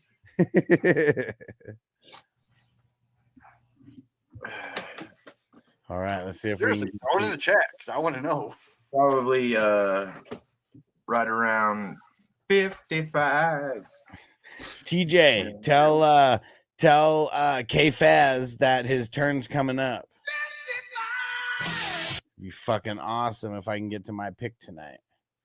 Then I don't have to worry about that 32 until tomorrow. Wait, Brown, you did a $2 million draft. How fucking rich are you? And are you single? Like, gay marriage is available now. I'll fucking marry you. Well, no, I'm not. No homo. I mean, I'm assuming the $2 million winner, not where you pay $2 million to buy in. I was Yeah. gonna say, that's crazy, dude. Holy He shit. said I did for If the you're in a $2 million league, bro, I mean, I damn near agree. yeah. If Brown was playing in $2 million leagues, I'd say you got to bump up that Patreon membership, man. Come on. You should make Hey, us Brown, all. you're also on the clock. Just God no. damn it. Okay. And he said, and Brown said, I know it's super flex, but even in the order of QB is so much different. Yeah. All right. Well, let's see if T Swain, if he makes that pick over there. I messaged him and hopefully he gets back over here. So we all know a couple of that Jamie would do. We all know what Jamie would do for a couple mil now. Yeah, we talked about this before. man. You could buy a whole lot of new friends when you got, I mean, I'm sure. I don't ever have to look at you ever again after you hand me that $2 million. I'm the perfect Remember that. wingman, dude. Like, we don't need to do shit. It's just I'll fucking be your wingman. And see, look at that. Brown said, yeah, $20, and it's a $2 million for first. So I deposited $100, doing 5 total. Oh, I'm rooting for you, dude. That'd be fucking dope, man.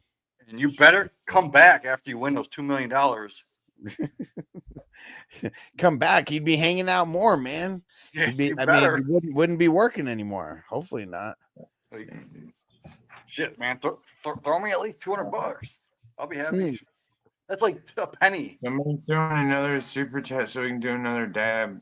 I didn't barely have any out on the thing when I out on the thing. Okay. Back to Laylo Lyle. And whenever we get a super chat, we're doing another dab. We got so did I gave the grade for the QBs. It's B because he has the backups. And RBs. Henry, Jacobs, Hall, Aaron Jones. That's A, B plus, B, A minus, and then I mean you do have a C in there. So actually, I don't know if I can give this an A because you have the C Mason in there. Well, Yeah, I like Mason, not but drafted having both of Mason, you them. would have an A. Yeah, You I gotta give. could have drafted a receiver, a tight end, any other person besides Mason right there. You got an A at running back. Well, I agree with him. Like, that's overkill. You didn't need Jordan Mason in there. You could have got a better player right there. I would have rather have taken, instead of Aaron Jones, I would have rather have taken one of the receivers at that point, and then get Jordan Me Mason. too, because I would have taken Aaron Jones. Yeah. Like a Garrett Wilson. Oh, he went before. Wrong way. But anyway, I would have rather have skipped Aaron Jones and then got Jordan Mason. Your grade would have went up. Okay. All right. Now we don't have a pick for a while. Okay. All right. Brown said I'd get a grade of a 9. He said come back. He said I'd buy out Huss and be running this next year. He said I'd get a grade of 90 in all my drafts. I'll give you a 99. Fuck a 90. Whew, yeah. If we came into that kind of money, just being able to chill and do fantasy drafts for like an entire year and not do anything else, like that'd be fucking dope. CB Dizzle said somebody say another dab, and he threw in a $2 super chat. No, he didn't. Who right. did that? Let me You're mark my hero, dude. At Communist, bro. You're my hero. You drafted Drew Brees. I fucking love you. I marked you down, CB Dizzle, and then just just in case, I always like to tell people what they got. You have 26 You're like raffle top 5 tickets of my as favorite of. people now. You have 26 raffle tickets as of now. 26. If anyone wants a dollar store Oh jersey, man, Toyota One threw in a super chat too. He's been All $5. right. going. Attaboy. All All right, right, well, we're That's keeping what the the party photo going. about. I don't have any dabs, So, but hey, I'll I fucking need, plug a I need beer. you to answer me something. Who is Caleb Williams' backup? It's gonna be Jacquez Hunter. He's better Caleb than Williams. Corum William or Corum. No, I'm talking about the Brown or the Bears quarterback. Who's got the Oh, backup? Caleb job? Williams. And 2 mules and a cart. You don't have limited characters if you put in a super chat. The bigger your super chat, the more characters you got.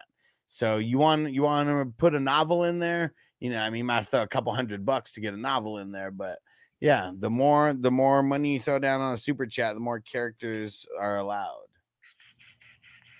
Oh yeah, how do you say his name? Badgent. I mean, it could be Case Keenum. We don't know. That's the thing. Like, if Caleb goes down, it's gonna be a fucking race between Badgett and Keenum. And they could even go pick up Kenny Pickett. They could go fucking grab one of the 5 Browns quarterbacks. That's what he's Look, saying. Wishful I'm thinking. banking on a bye week if I'm Kenny Pickett. Like, honestly, there's like 15 of these leagues where he is my very most viable third quarterback. It's terrible, but And sorry to hear that 2 mules in a car. I was just letting you know how it works on Facebook. I don't create the rules with the characters. Facebook YouTube does. Okay. Right, I'm on the clock. So I tried to get my bye weeks covered by skill players. Fuck it. I'm still not even paying attention to bye weeks. Just letting the chips fall where they may. I'm paying attention to bye weeks on some things. Like, to add that into these drafts, man. Like, you doing a fast draft is just damn near impossible. Well, you're talking about the slow drafts. Okay, that makes sense. Yeah, the slow drafts I can time. I'm way better at doing bye week. Yeah, because you could take, even if you take 5 minutes to pay attention to that shit. And Cali Jam, no, not yet. So I'm doing, it's Lalo Lyle right now. Then T Swain is next, and then you, and then Toyota One. Or wait, no, it's you, then it's you, then CB Dizzle, then Toyota One, because CB Dizzle threw in the super chat right before Toyota One did. So as long as I got badge MIC said, how do I get into the raffle? You just did, bro. Yeah. You just did right there. You got 5 entries right there, right?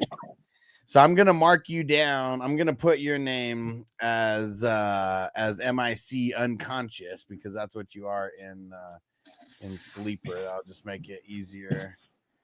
All you motherfuckers trying to get these jerseys over me, throwing in these super chats. How dare you, man? I'm trying to win this shit. Oh man, the more super chats you put in, the more entries you get. Yeah, and the raffle is going down on September 4th, first day, opening day. This shit's tough. 30 seconds. What the fuck? Man, we need to roast this team's receiving core. God damn. Yeah.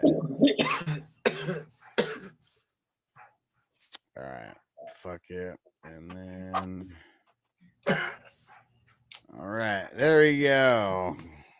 Down 35 in the book. Now no more drafting, and now I can start paying attention to all this shit. Okay, so yeah, I'm gonna put you down has MIC unconscious. And I think it's like every other week I've been posting the raffle tickets, but I have it all on a spreadsheet, and like everybody will be able to see like when I'm doing the raffle, I always do it like live on YouTube, and it'll be during the game, so we'll all be hanging out chilling. And yeah, we got at least 3 raffled items. I'm gonna try to get some more before then. But yeah, just throwing it out there again for anyone who may not have seen. We got Andrew Van Ginkel signed jersey. We got a Tyreek Hill signed jersey and a Bijan Mustard signed jersey. And I got them all right here. They're a little out of arm's reach, but I got them all in my possession now. It's just easier for me to throw that up on the screen. Okay. Here we go. Toyota One said draft done. Let's fucking go. Yes. Brown said I don't look at bye weeks. Worst case scenario, all your guys have similar buys, and you have the advantage the other weeks. And Brown said, what's the raffles all about? Grade, please. There we go. There we go. And dab. So we're getting fucked up tonight. Yeah. All right. That's what, 3 dabs? Yeah. Shit. Okay, Brown with the 5 raffles. TJ throwing down. There we go. He said, Skull. Van Ginkel needs a new home. I know you and Minnesota Mike. You guys, I know you guys are hella excited about that one. Hella excited about that one. Hey, we're all excited about Van Ginkel jersey, bro. Dude, Van Ginkel's a man. I was super excited when I got that one. I was almost more excited to get that one than I was to get the Bijan and the Tyreek. I guarantee it. He was obviously a little bit cheaper than those other guys, but yeah, there was more like if I didn't get that Tyreek Hill jersey, there was other ones that I could have gone for that day. There was the ones that were there the couple days before. So there's a shitload of Tyreek Hill jerseys in circulation. There's just not as many Van Ginkel jerseys in circulation. No. Oh shit, we made it. T Swain, yes, Toyota One, you are on the clock in the 32. TJ, hit up K-Faz. And hopefully Pickle in the Jar didn't fall asleep. But yeah, there's only 3 in front of me. Yes, I might be able to make a pick tonight. Yes. Woo! We're flying, man. We're flying through this 32. It's going way faster than last year.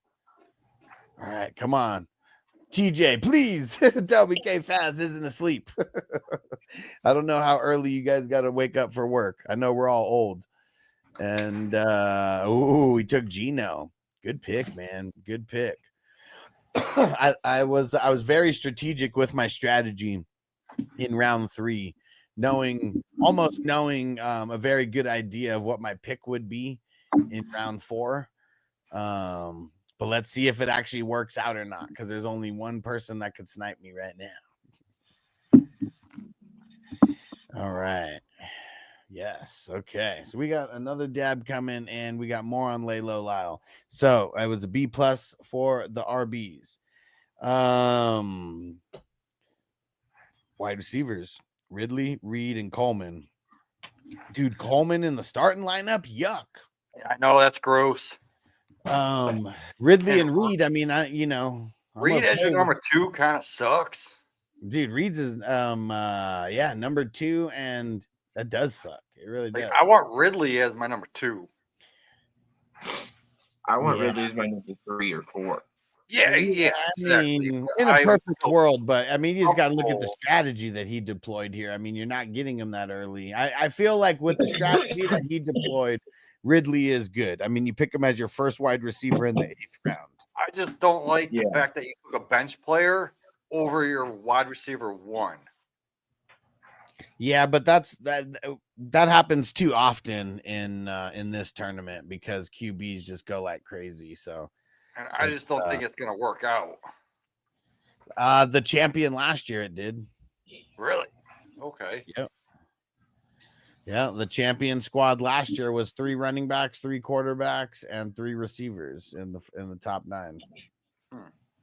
And how many of those picks did he fuck up? Well, not fuck up on, but injuries. Well, I guess Amari Cooper was a fuck up. But yeah, he had 3 big injuries and a fuck up of Amari Cooper in his top 9, and he still won. That just means he's a savage at drafting bench players. Yeah. I mean, that's what a lot of this tournament is, right? It's like, I mean, a lot of guys in the top 9, you just gotta not.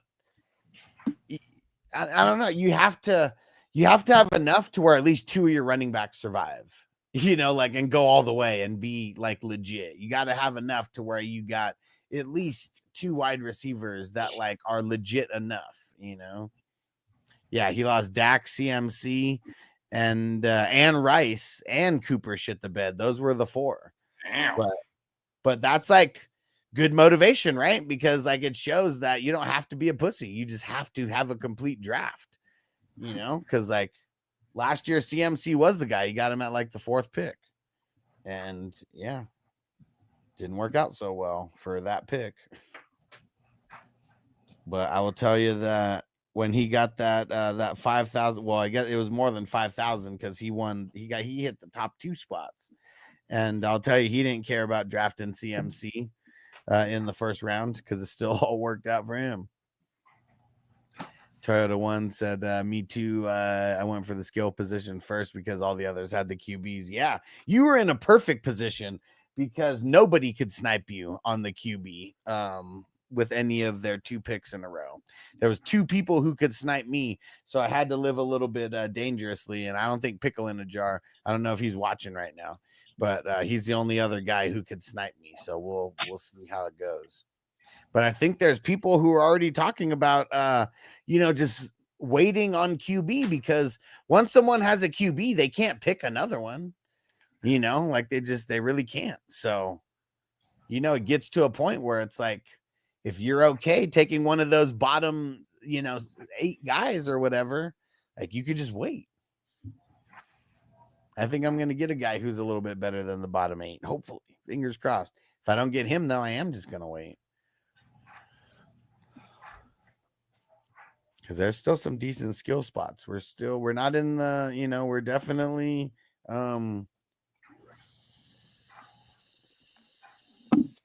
actually, are we over 100?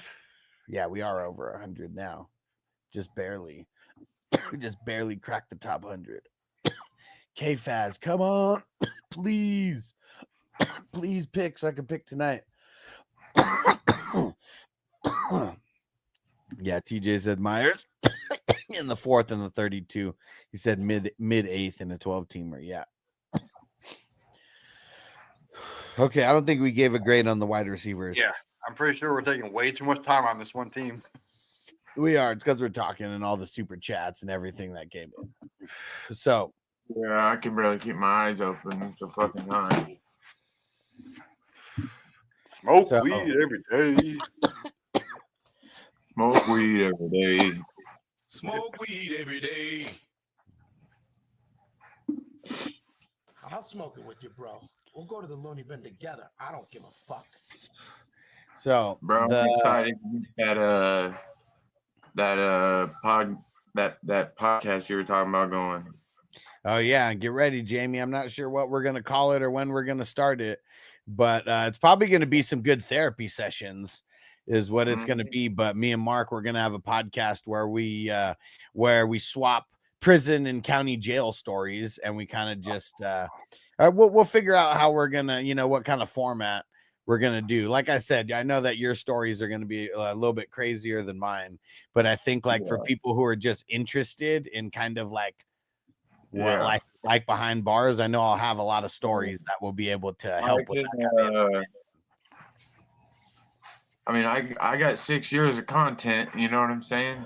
Really about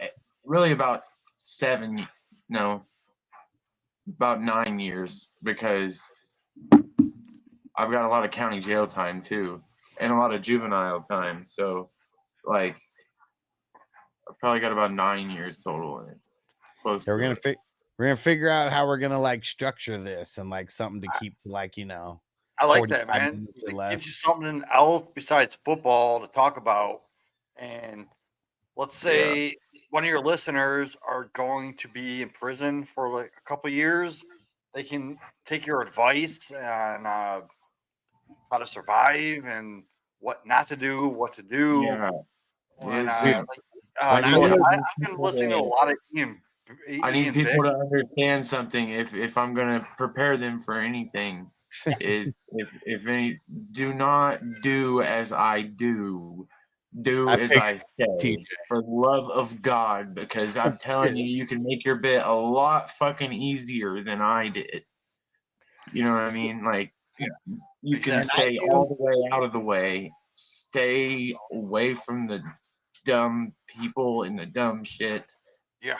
And So, like, then you'll be all right. currently, like I'm in a little bit of legal trouble right now. So who knows? Maybe in the next year or two, I might have to spend 6 months in jail. And I would like to know how to survive because I've never been to prison. I mean, I've spent overnights in jail before, like at least a dozen times, but never prison. So I want to know how it's going to be if I need to do that. Sleep, read, and you get a tablet, bro. What up, Sean? So right now we got 1, 2,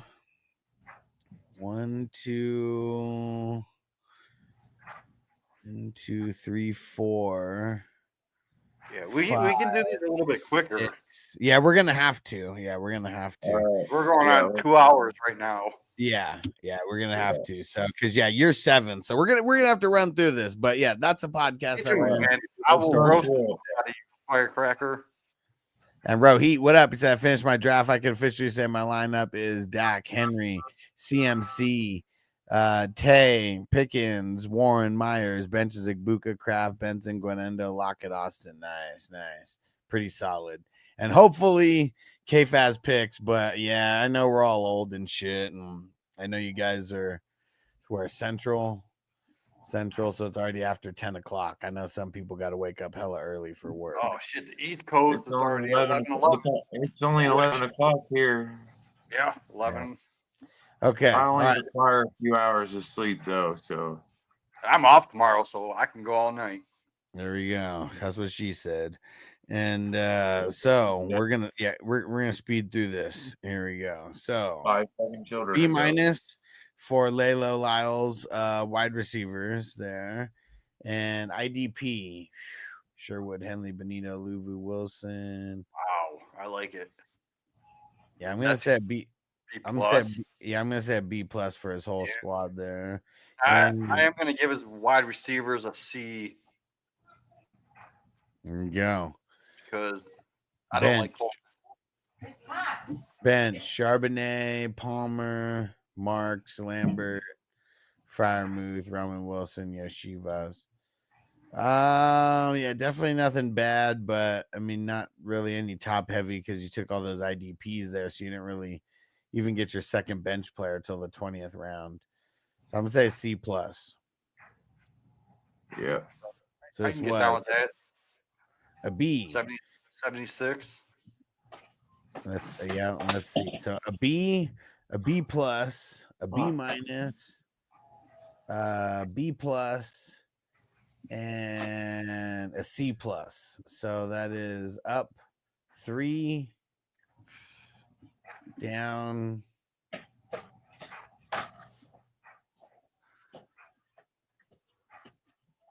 Or wait, no, not up 3, up 2. Yeah, up 2 and down 1. No, up 2, down 2. So 85. 85 overall. Oh, wow, that's generous. Yeah. I don't see where you're getting that. I like the running backs. The running backs are an A, really, but I mean, I don't like Mason there, but I mean, the running backs are high powered enough to make up for it. And Crispy said, "You fuckers on old." I wasn't talking about myself. I'm still up, but I'm pretty sure. I think Dave has a couple years on me. He may not have a couple years on you, but we're all old, Crispy. Okay, like none of us are 20 years old anymore. Okay? I'm older than fuck, bro. I mean, what happened? What does turning 40 feel like, bro? I feel like I'm just gonna die when I turn 40. I'm 42. Is that I'll the tell you best in I game died of 2 years the ago, bro? so I get it. I'll tell you in January. All right, tell me what happens, bro, because I'm scared. Yeah, you ain't gonna like it, man. All right, here goes T Swain. T-Law, Tua, Bryce Young, and Ewers, Dalton, and Mullins. Well, the reason he took yours because of the fucking Tua. Yeah. So we'll count it. Does that count? That Toyota. count. Yeah. Toyota one said everything starts to hurt after 40. Especially I your would've- fucking What if back. everything already I think- started to hurt at 30? Look, I think Ewers could take Tua's spot. Chris, And we said people are talking about Zach Wilson. It's like, fuck you, Zach Wilson. You ain't gonna do shit except for banging 40-year-olds on the beach. He's the Quinn Ewers is a good quarterback. He's like a Kirk Cousins type that can run better than that. Agree. I like it. So I don't mind those three because you got three starters. He reminds me kind of like, I'm not gonna say Bo Nix, but right below Bo Nix. TJ said turned 40 literally the middle of lockdown 2020. It sucked. Justin Dang. Herbert. Toyota one, that's why I'm 49, back at the gym, eating healthier than I have ever have been in my life, drinking tons of water. Nice. You don't gotta eat healthy. Just fucking eat that shit we used to eat back in the day. What the fuck was that called? Fucking pussy. You'll feel young all day. Back in the day, my ass, motherfucker. No, it's a line from Half Baked. Oh. And bad. okay, so here we go. Back at it. T Swain. So let's see. Did we do his running backs yet? We didn't do his running backs. No. So we got Cook, Kyren, Walker, and Javante. I love it. Cook, Kyren, Walker, Javante. I'd rather have Javante than Mason. I'll give you that. Yeah. But I mean, you got Chase. To me, this is 3 B's and a C plus, so I'm gonna call it a B. Yeah, I agree. You got 3 guys that are within RB 12 to 15 range. Yeah. Flintstone vitamins. Yeah, fish has a lot of protein. You ain't lying. And wide receivers, Chase, Adunze, Waddle, and Mandrews would be in that too. I mean, Chase is an A. To me, I have Ingram over Mandrews. I mean, I'm just going off the way they drafted. I would say this is a B because I all the lower guys are B minuses to me, so they're gonna bring Chase down a little bit. Yeah, because Chase is like A plus. See, look at this. Ron said at 40, every day is worse than the previous. Yeah. He said, enjoyed your show tonight. Appreciate you, Ron. You're the man. Hell yeah, dude. Keep coming back, bro. Yeah. Appreciate Seriously. you. Yeah, he's in this one. His team's Watson My Balls. Oh, I love that name. Oh, fuck That's yeah. on my balls. Where's the IDP kick in at? Kicks in with Buda Baker. First one. Nick Cross, Benito, Hendrickson, and Knight. That's not too bad. I mean, it's probably a B plus still, but it's fringy right there. Pace, Van Noy, Elliott, Humphreys, Harrison Smith. I like some of his bench players. Not all of them, but some. Yeah. I mean, just because we're grading everybody tough. I mean, because I feel like it is a B plus or a B, so I'm gonna give it a B. Yeah. It's fair. Yeah. I'd say 85.5. Okay. Let's see, did you make up for your bench with it? You know what I'm saying? Yeah, because his bench, I mean, he's got Mooney, he's got Jennings, he's got Ertz. He's got Ingram. Ingram starts his bench, so yeah, Ingram's, Jennings, Mooney. I love bench, man. Like even Dubs. Dubs. I hate Dubs, but I mean, I don't mind him that late. Darklight Hunter, Chig, Lambert Smith, who's been catching know. hella passes at camp. I don't know what Mhm. you were doing with the Johnson pick from Buffalo. Like Ty yeah, Johnson. yeah, you gotta It's a dart throw. yeah, you gotta convince me on that because there were so many other better players. Oh yeah. I'm But gonna give it a B still, minus. I'm gonna give it a B minus for the bench where it's Yeah, I'd neutral say towards 81, 81 bro, point. listen to me. There's been millions of dollars won by Ty Johnson before, but because he had a 2 touchdown game, and the You dude gotta remember they brought in. had $2,000 left, and he picked Ty Johnson when he played for the Jets, and he fucking fell in the end zone twice in one game, and it But won you gotta the dude the fucking million maker Buffalo that year. brought in like three Crazy. other receivers: Elijah Moore, Josh Palmer, someone else I can't remember. But I just don't think Ty Johnson is going to be relevant. I know. I don't either. I'm just saying. I know that happened. I know that I watched it happen. I remember that. Yeah, you're right. I was watching my ticket, and I was watching the number 1 ticket, and Ty Johnson fell in the fucking end zone. He literally 2 yards, 2 carries, 2 touchdowns. Damn. So, just a recommendation on this team: instead of drafting Bryce Young, where you did, go after another receiver. And then where Flacco went, Flacco and Young aren't going to be much difference if they both start every single game. Yeah. I think there's the nervousness that he's not going to start every game. Flacco. Possibility. All right, so let's see. So how'd this all shape out here? So we had 81.7. Yeah, that was for the bench. So yeah, what did I say for the QBs? It was B after getting the backups.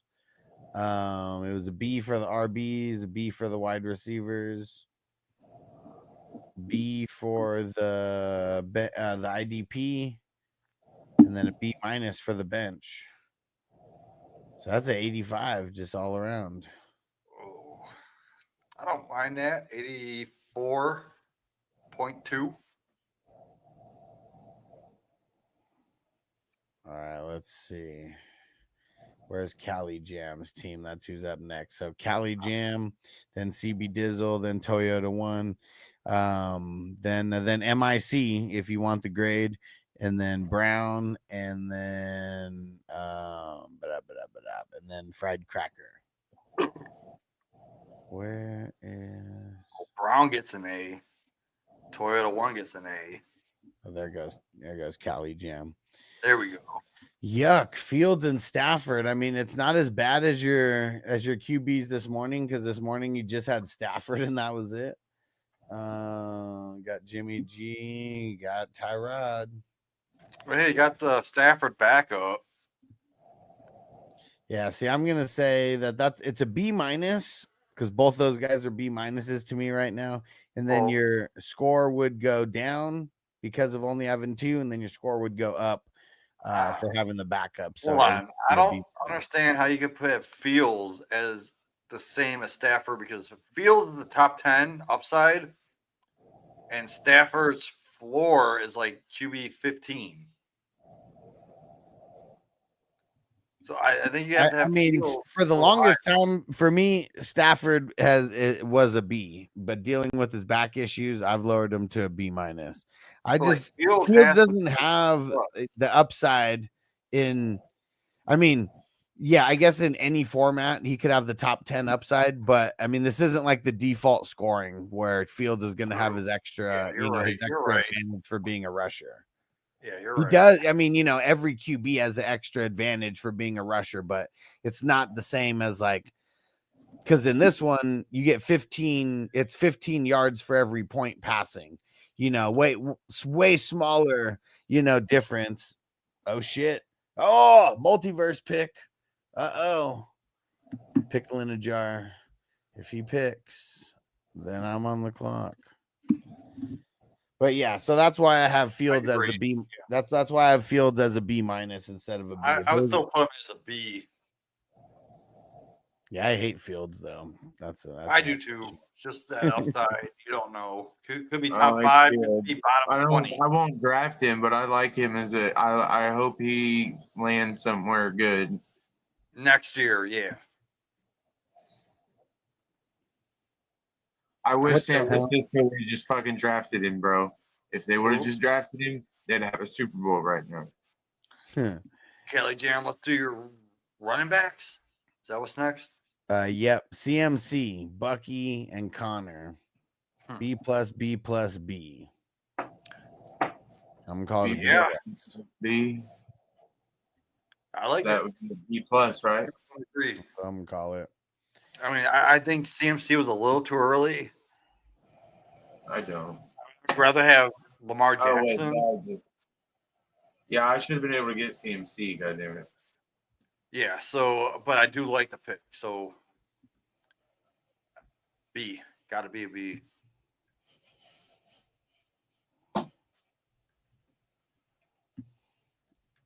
Okay, now we got Brian Thomas, Hill, Rashee Rice, and Cooper Cup. It's kind of scary, man. 2, 4, 6, 7, and then Benson's actually in the starting lineup also. So that actually That's makes scary, me yeah. that almost makes me want to lower the B+ to a B. Yeah, it's gonna lower it because Rashee Rice with the suspension, Cooper Kupp's dusty old man. It's been 3 or 4 years since he hit that Triple Crown. I mean, he's not the same player he used to be. So I don't feel comfortable with him as a starter. With the new quarterback, I think he's going to be hyper targeted and he's going to eat. And Pete said no, he's not. But look, you have 8 starters that are non-QBs, right? That's the way it works. So 1, 2 with your RBs, and then 3, 4 with Thomas and Hill, 5, 6 with Connor and Rice, and then Cooper Kupp is 7th. And it's because you got all those IDPs. So your next offensive guy is Benson. He's your 8th offensive guy outside of your QBs and IDPs. I watched that happen. So with Cooper Kupp, he Kupp, said Ertz. Well, I mean, I can only go off of I'm only going off the way that you drafted. Like, is he going to be in there more often than not? No, probably not. and But he's in your start. Like when you draft and it just puts people in places, your top 8 or your top 10 with your 2 quarterbacks. That's just your starters. That's the way it is. I just want to bring up a point. The fact that he got McMillan when he could have got 2 rounds later, a guy that's going to be hyper targeted and scroll down a little bit.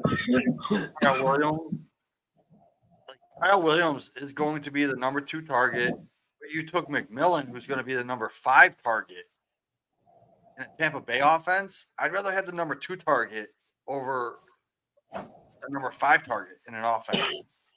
So instead of taking McMillan, wait and take Kyle Williams. So Doesn't make sense to me. let's see. So I don't even think I gave a grade, but I'm gonna say, yeah, that one's tough. It's either a B plus or a B. I mean, just because I'm grading down. You can't put that at B plus. You have to put it at a B. Yeah. What, the receivers? Yeah. Yeah, it's a B. Because I love Thomas and I love Hill, but everything after that is kind of risky. B plus. If you called it a B plus, I would agree with you. But if you call it a B, I agree with you. I mean, it's if either you way. call it a minus, I'd still agree with you just because of I how like all bad 4 it of falls those off players. after the top 2. Okay.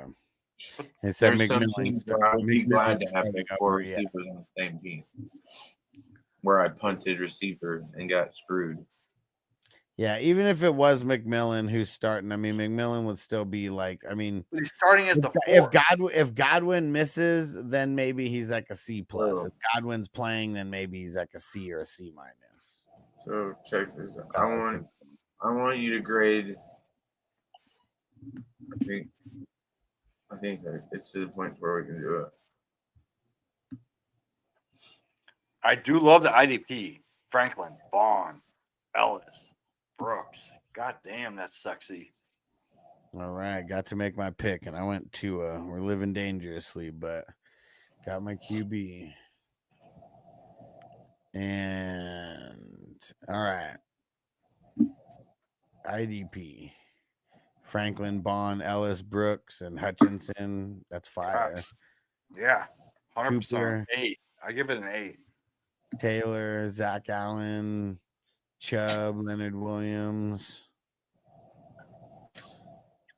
How many? 1, 2, 3, 4, 5. You got 10. All right. That's an A. Yeah. Give that an A too. So Love it. what Kelly Graham. was it? Was it Zaire, Zach Bond, Ellis, Brooks, Cooper, or Hutchinson? That's A. Yeah. Cooper, Taylor, Zach Allen, Chubb, Leonard Williams.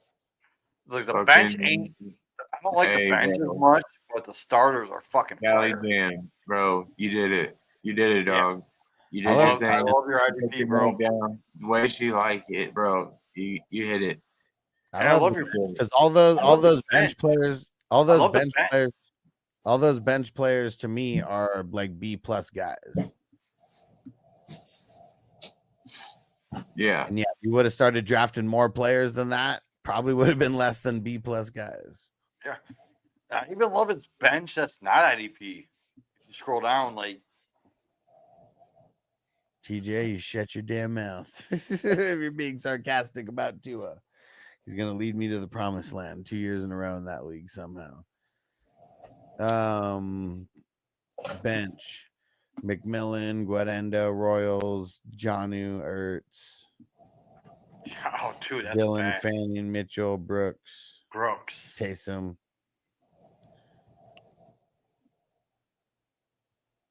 Yeah, this I don't one's like the tough. Dylan pick, but I understand it.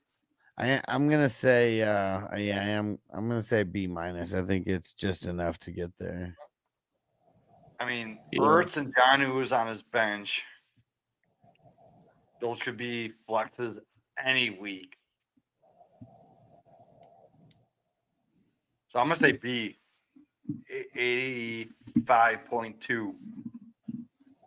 Okay, so let's see. How did this break down? B minus, B plus, or no, B. Yeah, I'll still give it a B plus. And then the wide receivers were a B. IDP was an A. Bench was a B minus. So that's up 3 and down. Up 3, down 1. You know, so 87 overall. I'd give it 86.2. I like it.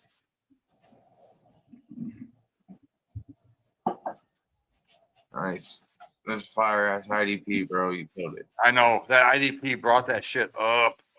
I'm jealous. Yeah, love it. So let's see who was after Cali Jam. It was CB Dizzle. Let's see, right next to him. Okay, Lamar and Dak. Ooh. Oh shit! You did get Flacco in the mix and Wow, got that's Sanders, Howard, Rush, and hey, he got Drew Brees, dude. You need to. I'm just saying, man. If you have a guy like Drew Brees on your squad, he can coach up some peeps. You know why would you take Drew Brees? Come on, man. Jamie, you're obviously not on it, man. You need a mentor in your locker room, okay? Sometimes. Yo, absolutely. He's take Tom Brady instead. I would have rather taken Tom Brady over Drew Brees. He is taking those.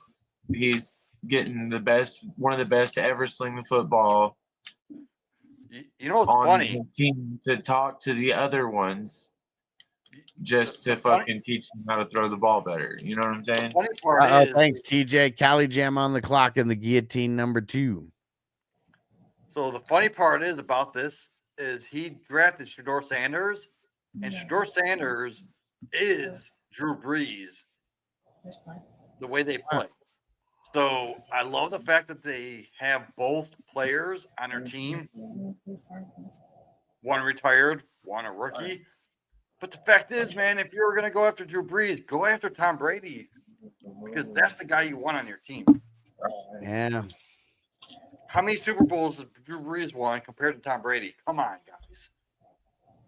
Tom Brady just doesn't seem like he'd be a good coach. You know why? He's been coaching up Shador Sanders. Right? Yeah, he's fucking fuck Shador Sanders. He sucks. I'm just saying, man. Like, I mean, the proof is not in the pudding over there. I agree. Shador Sanders. Nah. Okay. So, wait, did you get? Oh, you didn't get Milton, did you? No, he did not. Oh, dude, I would Milton all PB day. and PB and Waiver said Super Bowl for a team accomplishment. Exactly, man.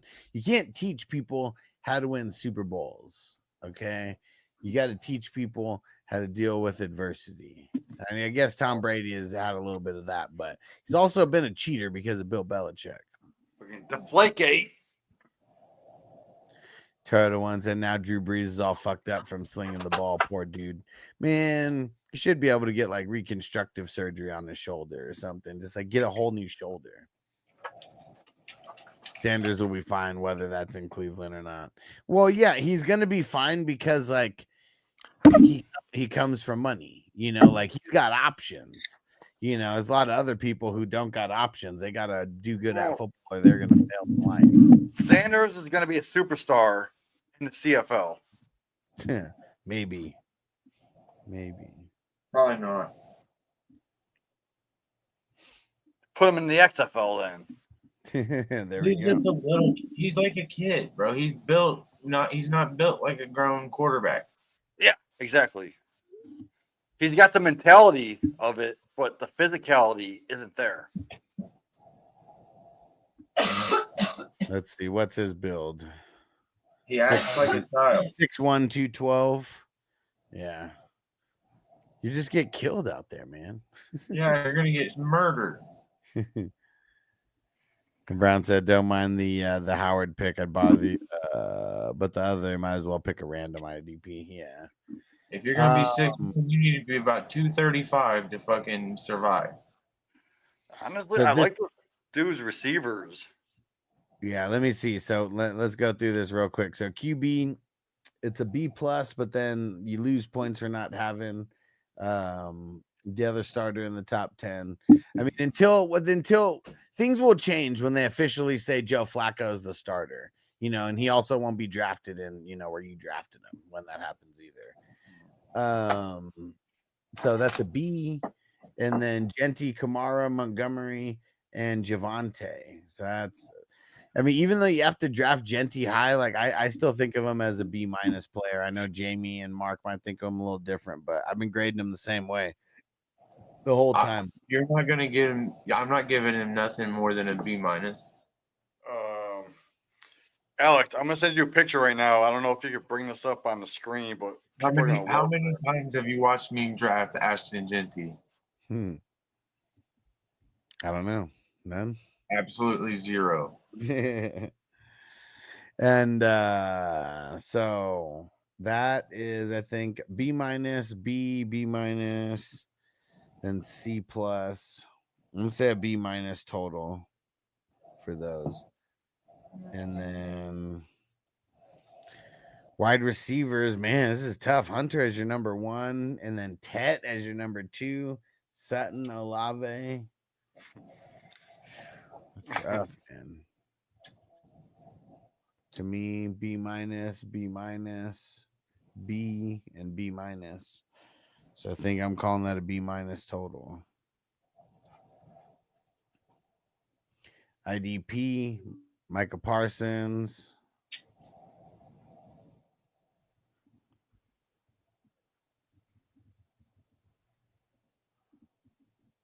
Michael Parsons is your number one IDP is a no-no.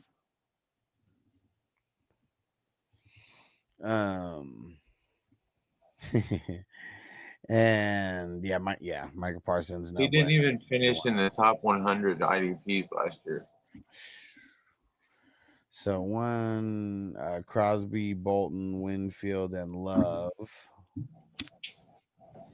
And then Chin, Dean, Jihad Campbell, Henry H2O, Smith, Yolan Smith, Barron. I think people should avoid guys like Barron, cornerbacks like that. I agree.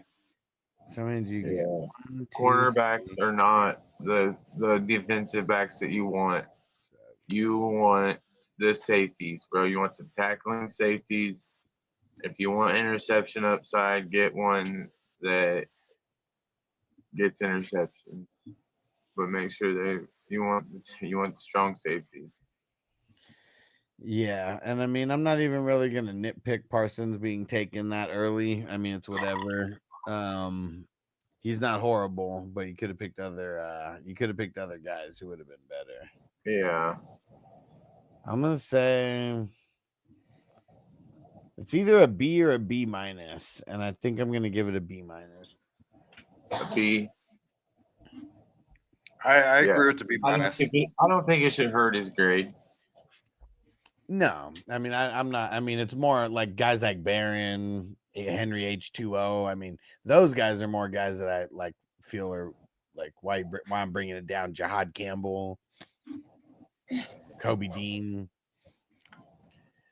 and then I don't mind Dean. I mean, but he's not like like right having- now with all the I like having both of them. I like Yeah. having both of them. with all the uncertainty right now, and like I don't know, Nakobe Dean, what did he do as a rookie? Anybody? Not Nothing. much.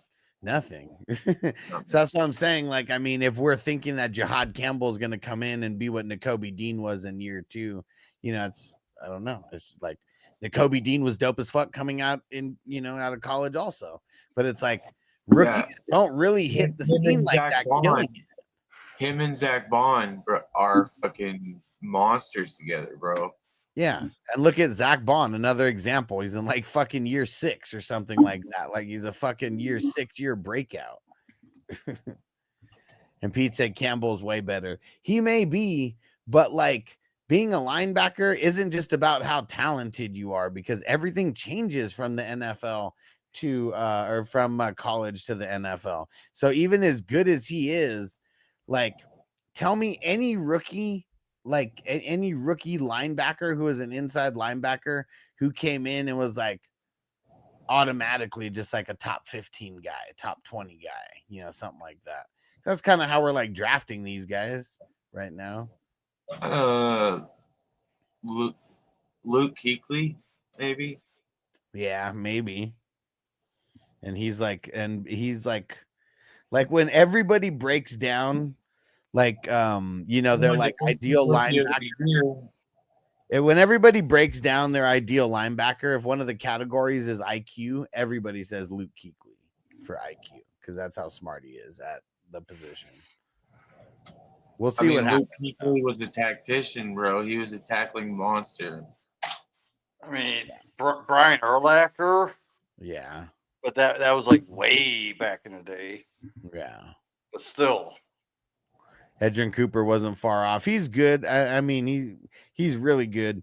But I think a lot of people are drafting him based on him having a big second year jump, not necessarily because he was like, I mean, I know he was like a top end guy, but like I wonder how top end he really was. Oh, what's that dude's name? What you talk about, Willis? What the fuck is his first name? What are you talking about, Willis? Malik. No, Patrick Willis. Oh yeah, that's an example, but still, I mean, not many. Yeah. Luke Kuechly, obviously, Urlacher, yeah, and then Willis. That's it. Robert Spillane kind of reminds me of Luke Kuechly. So yeah, good example. So just for more context on Edgerrin Cooper, he had 207 total points last year. The number one linebacker had 366 points. And there's a lot of linebackers in between. So, you know, like I don't even think Cooper was in the top 20. Let's see. 1, 2, 3, 4, 5. No. 5, 10. We got about 30 minutes to. Oh yeah, we got to keep going through this. We're spending a lot of time on shit. But yeah, someone go see where he was, but he didn't finish high at all. He had his spurts and his moments, and because they were in the second half, people remember it a lot. So I do like Munish's receiver core as a whole. I don't mind it. Yeah, and looking at the bench, I think this is going to be a C+. A C+ bench. All right. So what did we say? B minus. Or no, actually it was a B. B minus, B minus, B minus, and then C+. So that is down 4. Cooper finished 69th overall IDP. Yeah. Yeah, that's not high. And you know who finished higher than Edgerrin Cooper last year? Yeah, started slow but finished great. Yeah. Kenneth Murray. Yeah. Murray. I like Kenneth Murray. I don't know why. I just don't. Well, I'll tell you why. He's a bum. You know? He was a bum then, and he's a bum now. All right, here goes Toyota 1. Toyota 1. Where is he? Is he in this one? So did Tyrell Dodson. No, Toyota 1's in the other one. Deshaun Elliott. My dear sir. All right. Quarterbacks for Toyota 1. Goff, May, Flacco, Dobbs, and Hendon Hooker. I'm going to say... I'm not counting Flacco like when I do these grades. I mean, Flacco's like a C, so even if we included him, it'd almost be like the same thing where it's going down because of it. Because I'm gonna say that it's a B, but it goes down to a B minus because of not having only having 2, and then it'll go back up to a B because you got your backups. And then Gibbs, Taylor, and Montgomery, A, B plus, B minus, say a B plus. Total. And then Brian Thomas, McLaurin, Sutton, Olave, Kelsey, B plus, B minus, and then B minus. I'll call it a B total. IDP, Warner, Henley, Okereke, Cooper, Barton. It's a solid top 5. Newbin, Chubb, Morig, Seiler, Mad Buki. I'm gonna say a B plus. Couple guys I don't like. And bench. Ray Davis, Roshan, Shipley, Marks, Arroyo, Waller, Henry. I skipped over him. Sanders, Lockett, Franklin, Yeshivas, Tutu. A plus. Drafted Roshan. I'm gonna say B minus for that bench. A plus. Bro, I got so many drafts. So many drafts.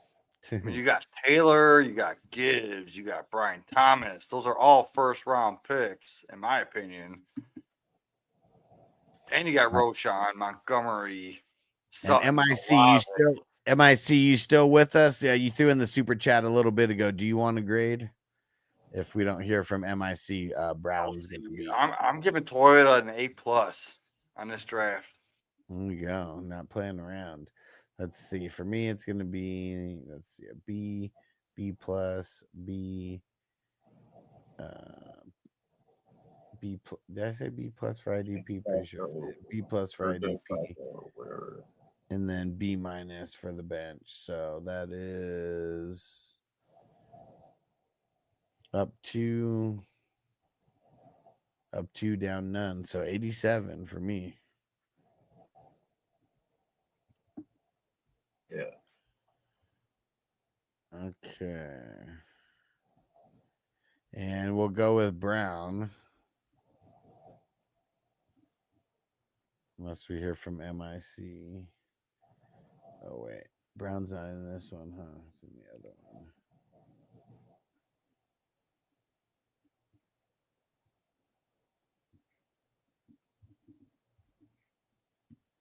There we go. All right, Jones, I'll take it. Thank you. Appreciate you, my brother. Yes.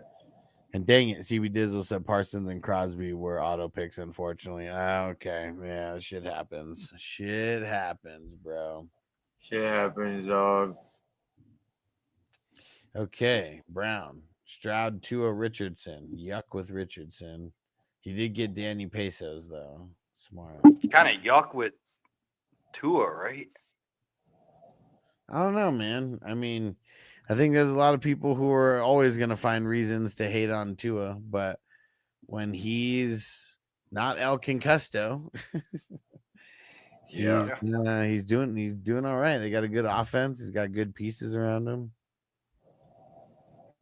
I think we see a Tua bounce back. I'm gonna say for those QBs. Wait, did you get all of them?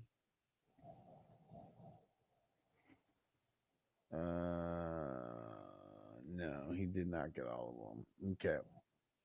So for me, CJ, for me, it's B minus, and Anthony Richardson's like a C. So I'll call it still a B minus, even with Richardson, but that's ugly. RBs, Barkley, Hendrickson, and that's it.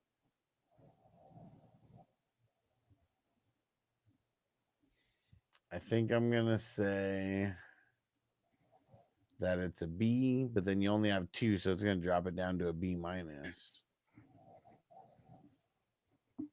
Wide receivers, Nico, Drake London, Higgins, Pickens, Diggs. What?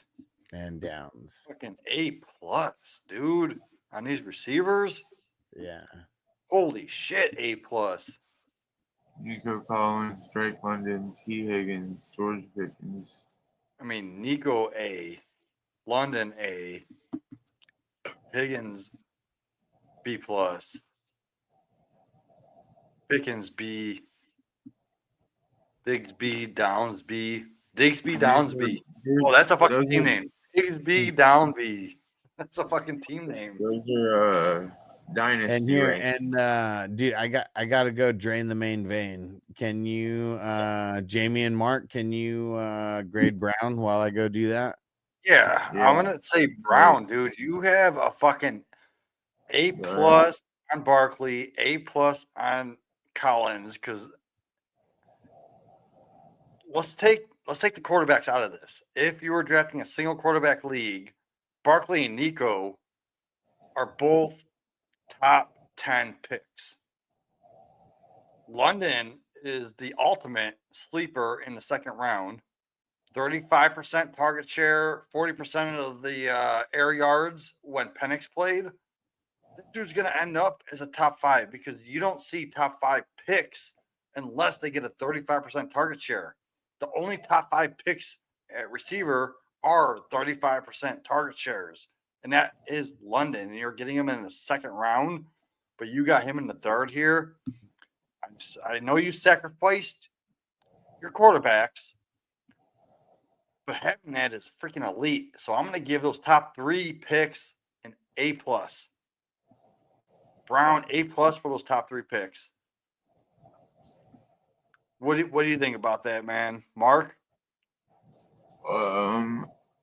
Let's just say those top 3 picks. So, I mean, just the top 3. I mean, those are fire, but you gotta go with the quarterbacks. Then the running backs. I understand, but Running backs. You just got the 2. You know what I mean? And it goes down to.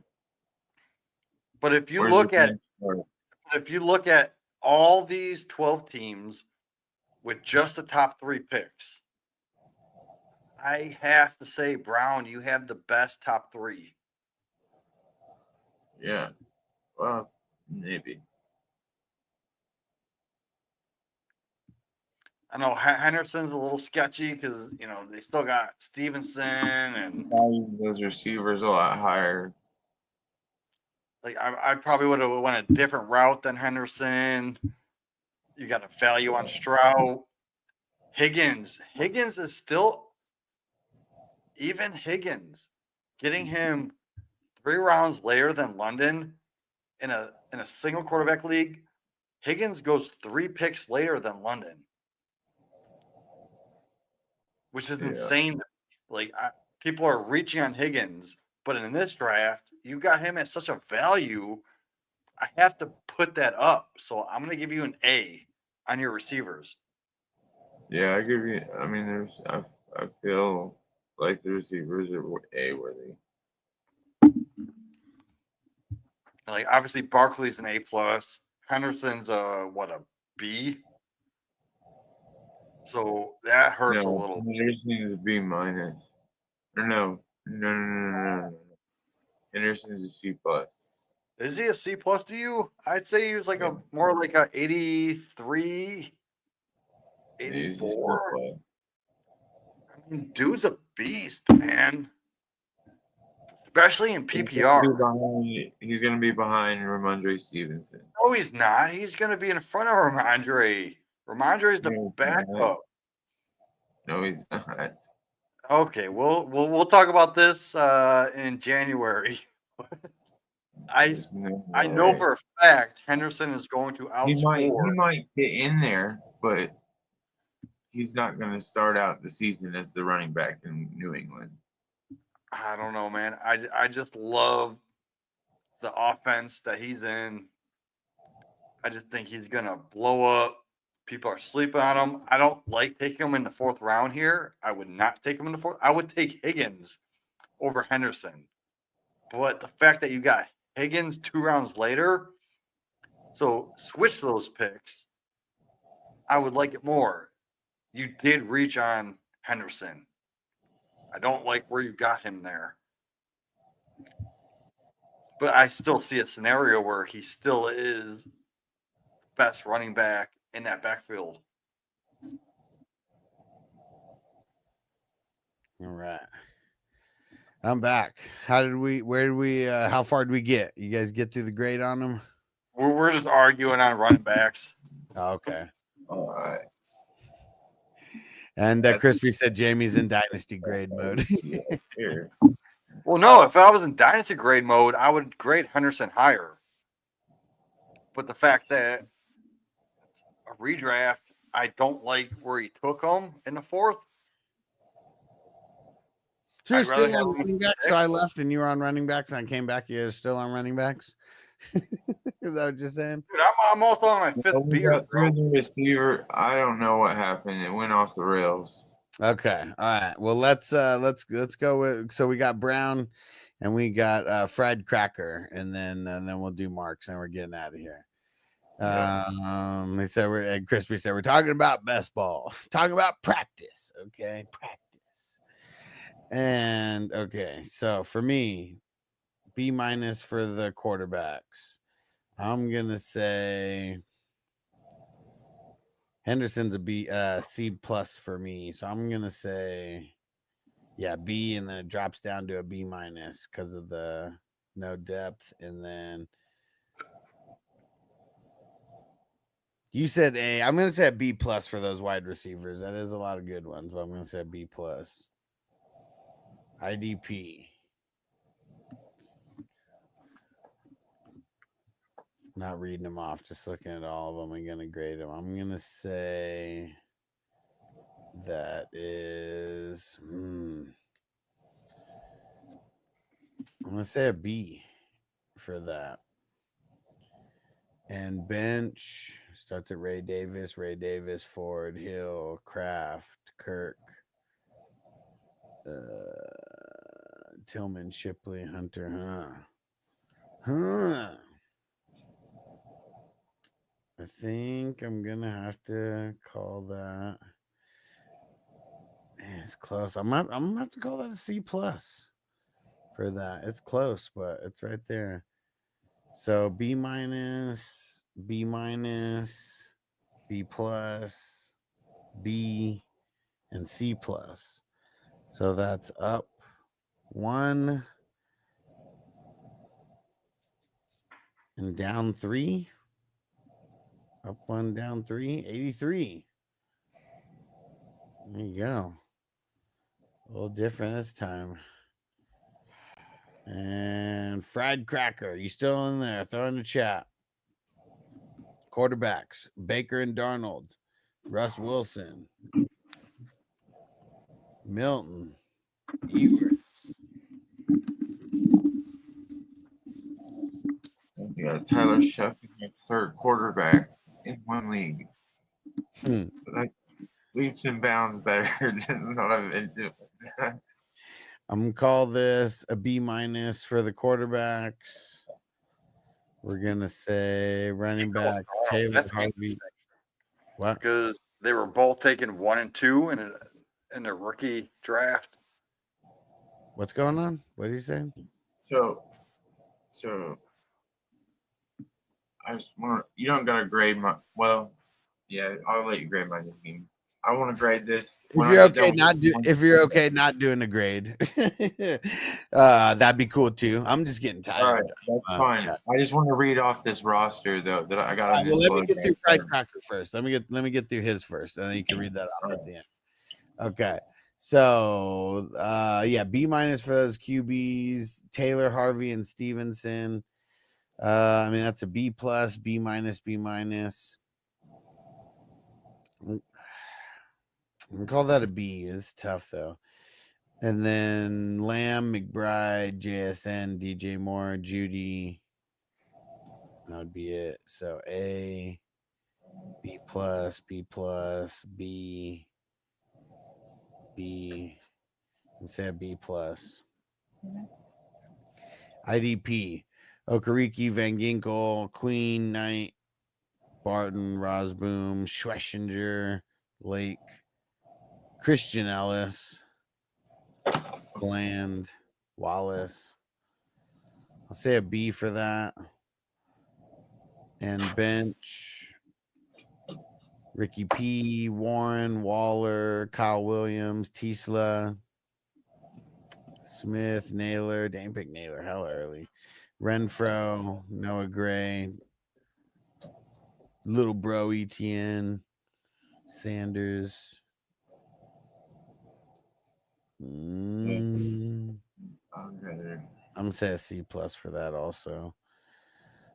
So B minus, B, B plus, B, and C plus. So that is up 1, down, up 1, down 2. So 84. 84 overall. Boom. All right. Go ahead, Mark. Read us off the squad. So, all right. Hold on. God damn it.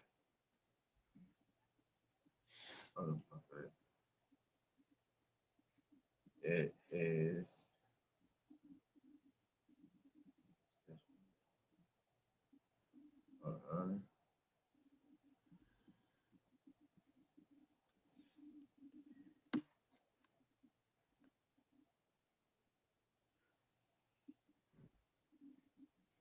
All right. My quarterbacks, I got Murray, Kyler Murray, Brock Purdy, and Tyler Shuck.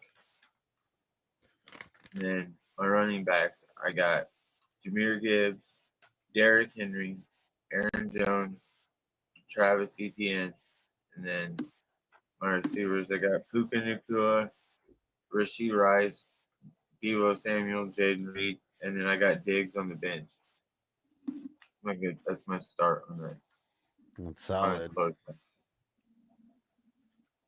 That's solid. What about the IDPs? I haven't got a start on it yet. Oh, okay. So this is just the start of slow draft. Mm-hmm. Okay. I like it. I like it. All right. Well, I'm gonna smoke a bowl and then we're about to get up out of here. Yeah. Hell yeah. Jamie, Mark, appreciate you guys coming through. If you want to like highlight that team real quick, I got good quarterbacks this time. And which one? Which number? This one right here. Oh, Burrow and Knicks. Yeah. Yeah. Your running backs. My running backs your tops.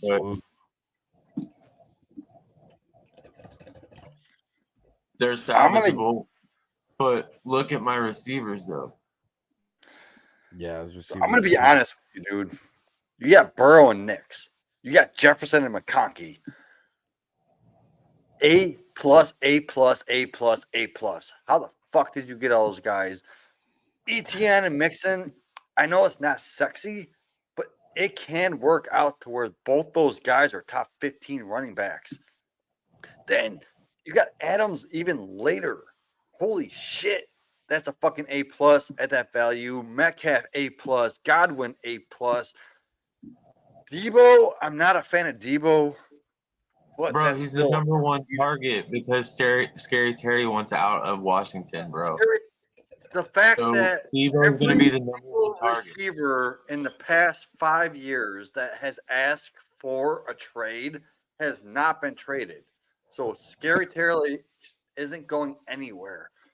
But I do like Debo still because he's still going to get 60% of the snaps. When he's on the field, he is going to produce. So I love that with the running game. So, like, I don't hate it, dude. You got Eckler. I know the whole Crosby Merritt thing and Eckler asking for a reduced role. I would have probably skipped Eckler, but I don't mind it because he's on your fucking bench, dude. Rashad White. Dude, 2 years ago, Rashad White was a top 12 running back. What the fuck? Like, how are you getting him this late? Who knows if they change it up and give Rashad White more touches this year. So I like that. And then your IDP is fucking solid. I'm going to give you an A+++ for this draft, dude, because you are the perfect drafter. I tried on this. I like it. I don't care what you say. I like this team. Yeah, I like it too. It's probably my best. If the running backs were a little bit better, I'd say it was my best drafted team so far. But I understand your running backs aren't as great as your other teams. The fact that you have the upside. I have the receivers to cover it, and my quarterbacks are phenomenal. Yeah, exactly. So I like it. That's probably my best drafted team right there.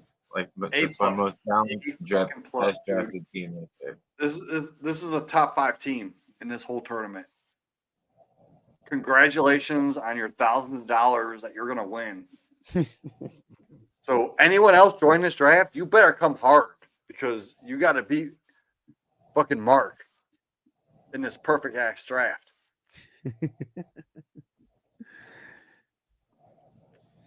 All right. I'm way too high for this. All right. It's about that time. Hold on.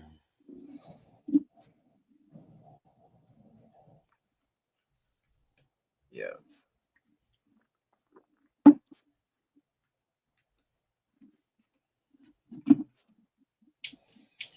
Okay, here we go. We're gonna. Oh man, Cali Jam said, "How much trouble am I in the guillotine number 2?" Okay, hold on one sec. Let me go pull that up, and we'll see. I appreciate the super chat. If we're gonna give me some work to do, a super chat always makes me smile while I'm doing the work. I like Kelly Jam, man. This dude seems legit. So I'm gonna say I don't think you're in that much trouble.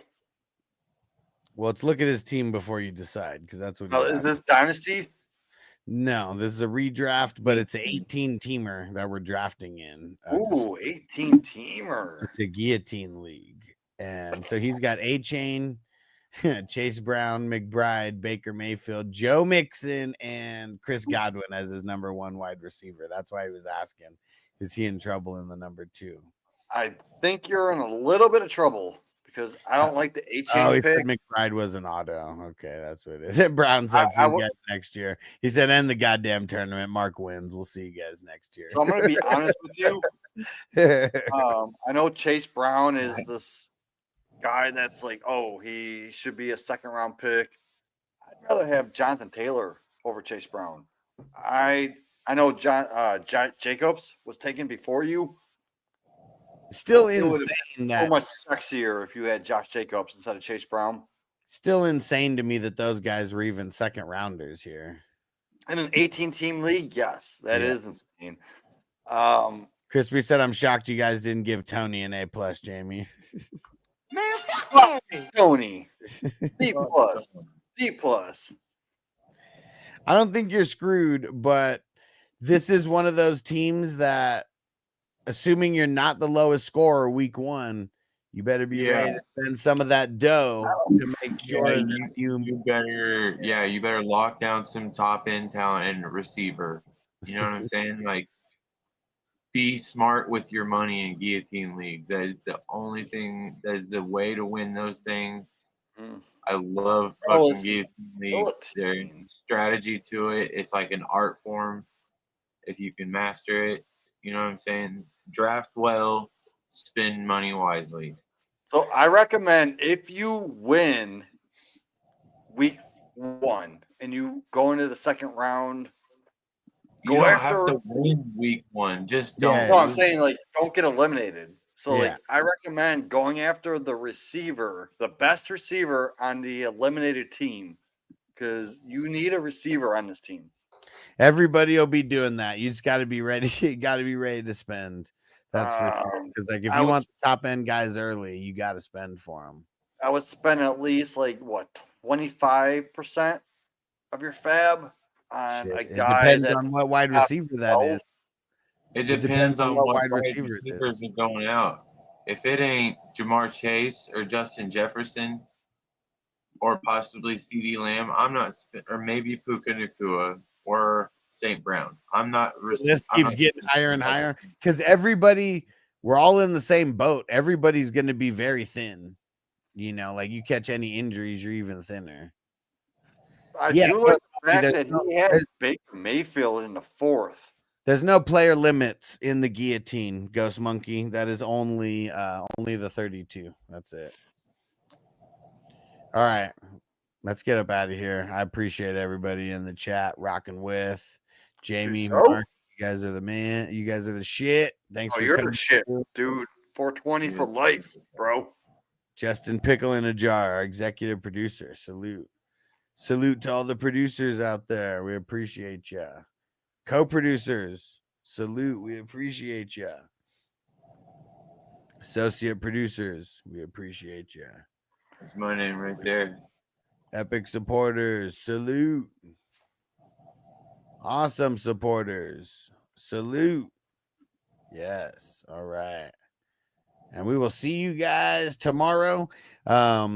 This in the morning. I'm sure I'll have the video out sometime early in the morning about the training camp stuff. If you guys didn't see that short that I posted, go check that out. It's on Patreons, on YouTube, and everywhere. It's a lot of information. There's a lot of info over the weekend and late Friday. So we'll see you guys tomorrow. Peace out. Peace. Defense on me. I don't want them to gain another yard. You blitz all night. If they cross the line of scrimmage, I'm gonna take every last one of you out. You make sure they remember forever the night they played the Titans.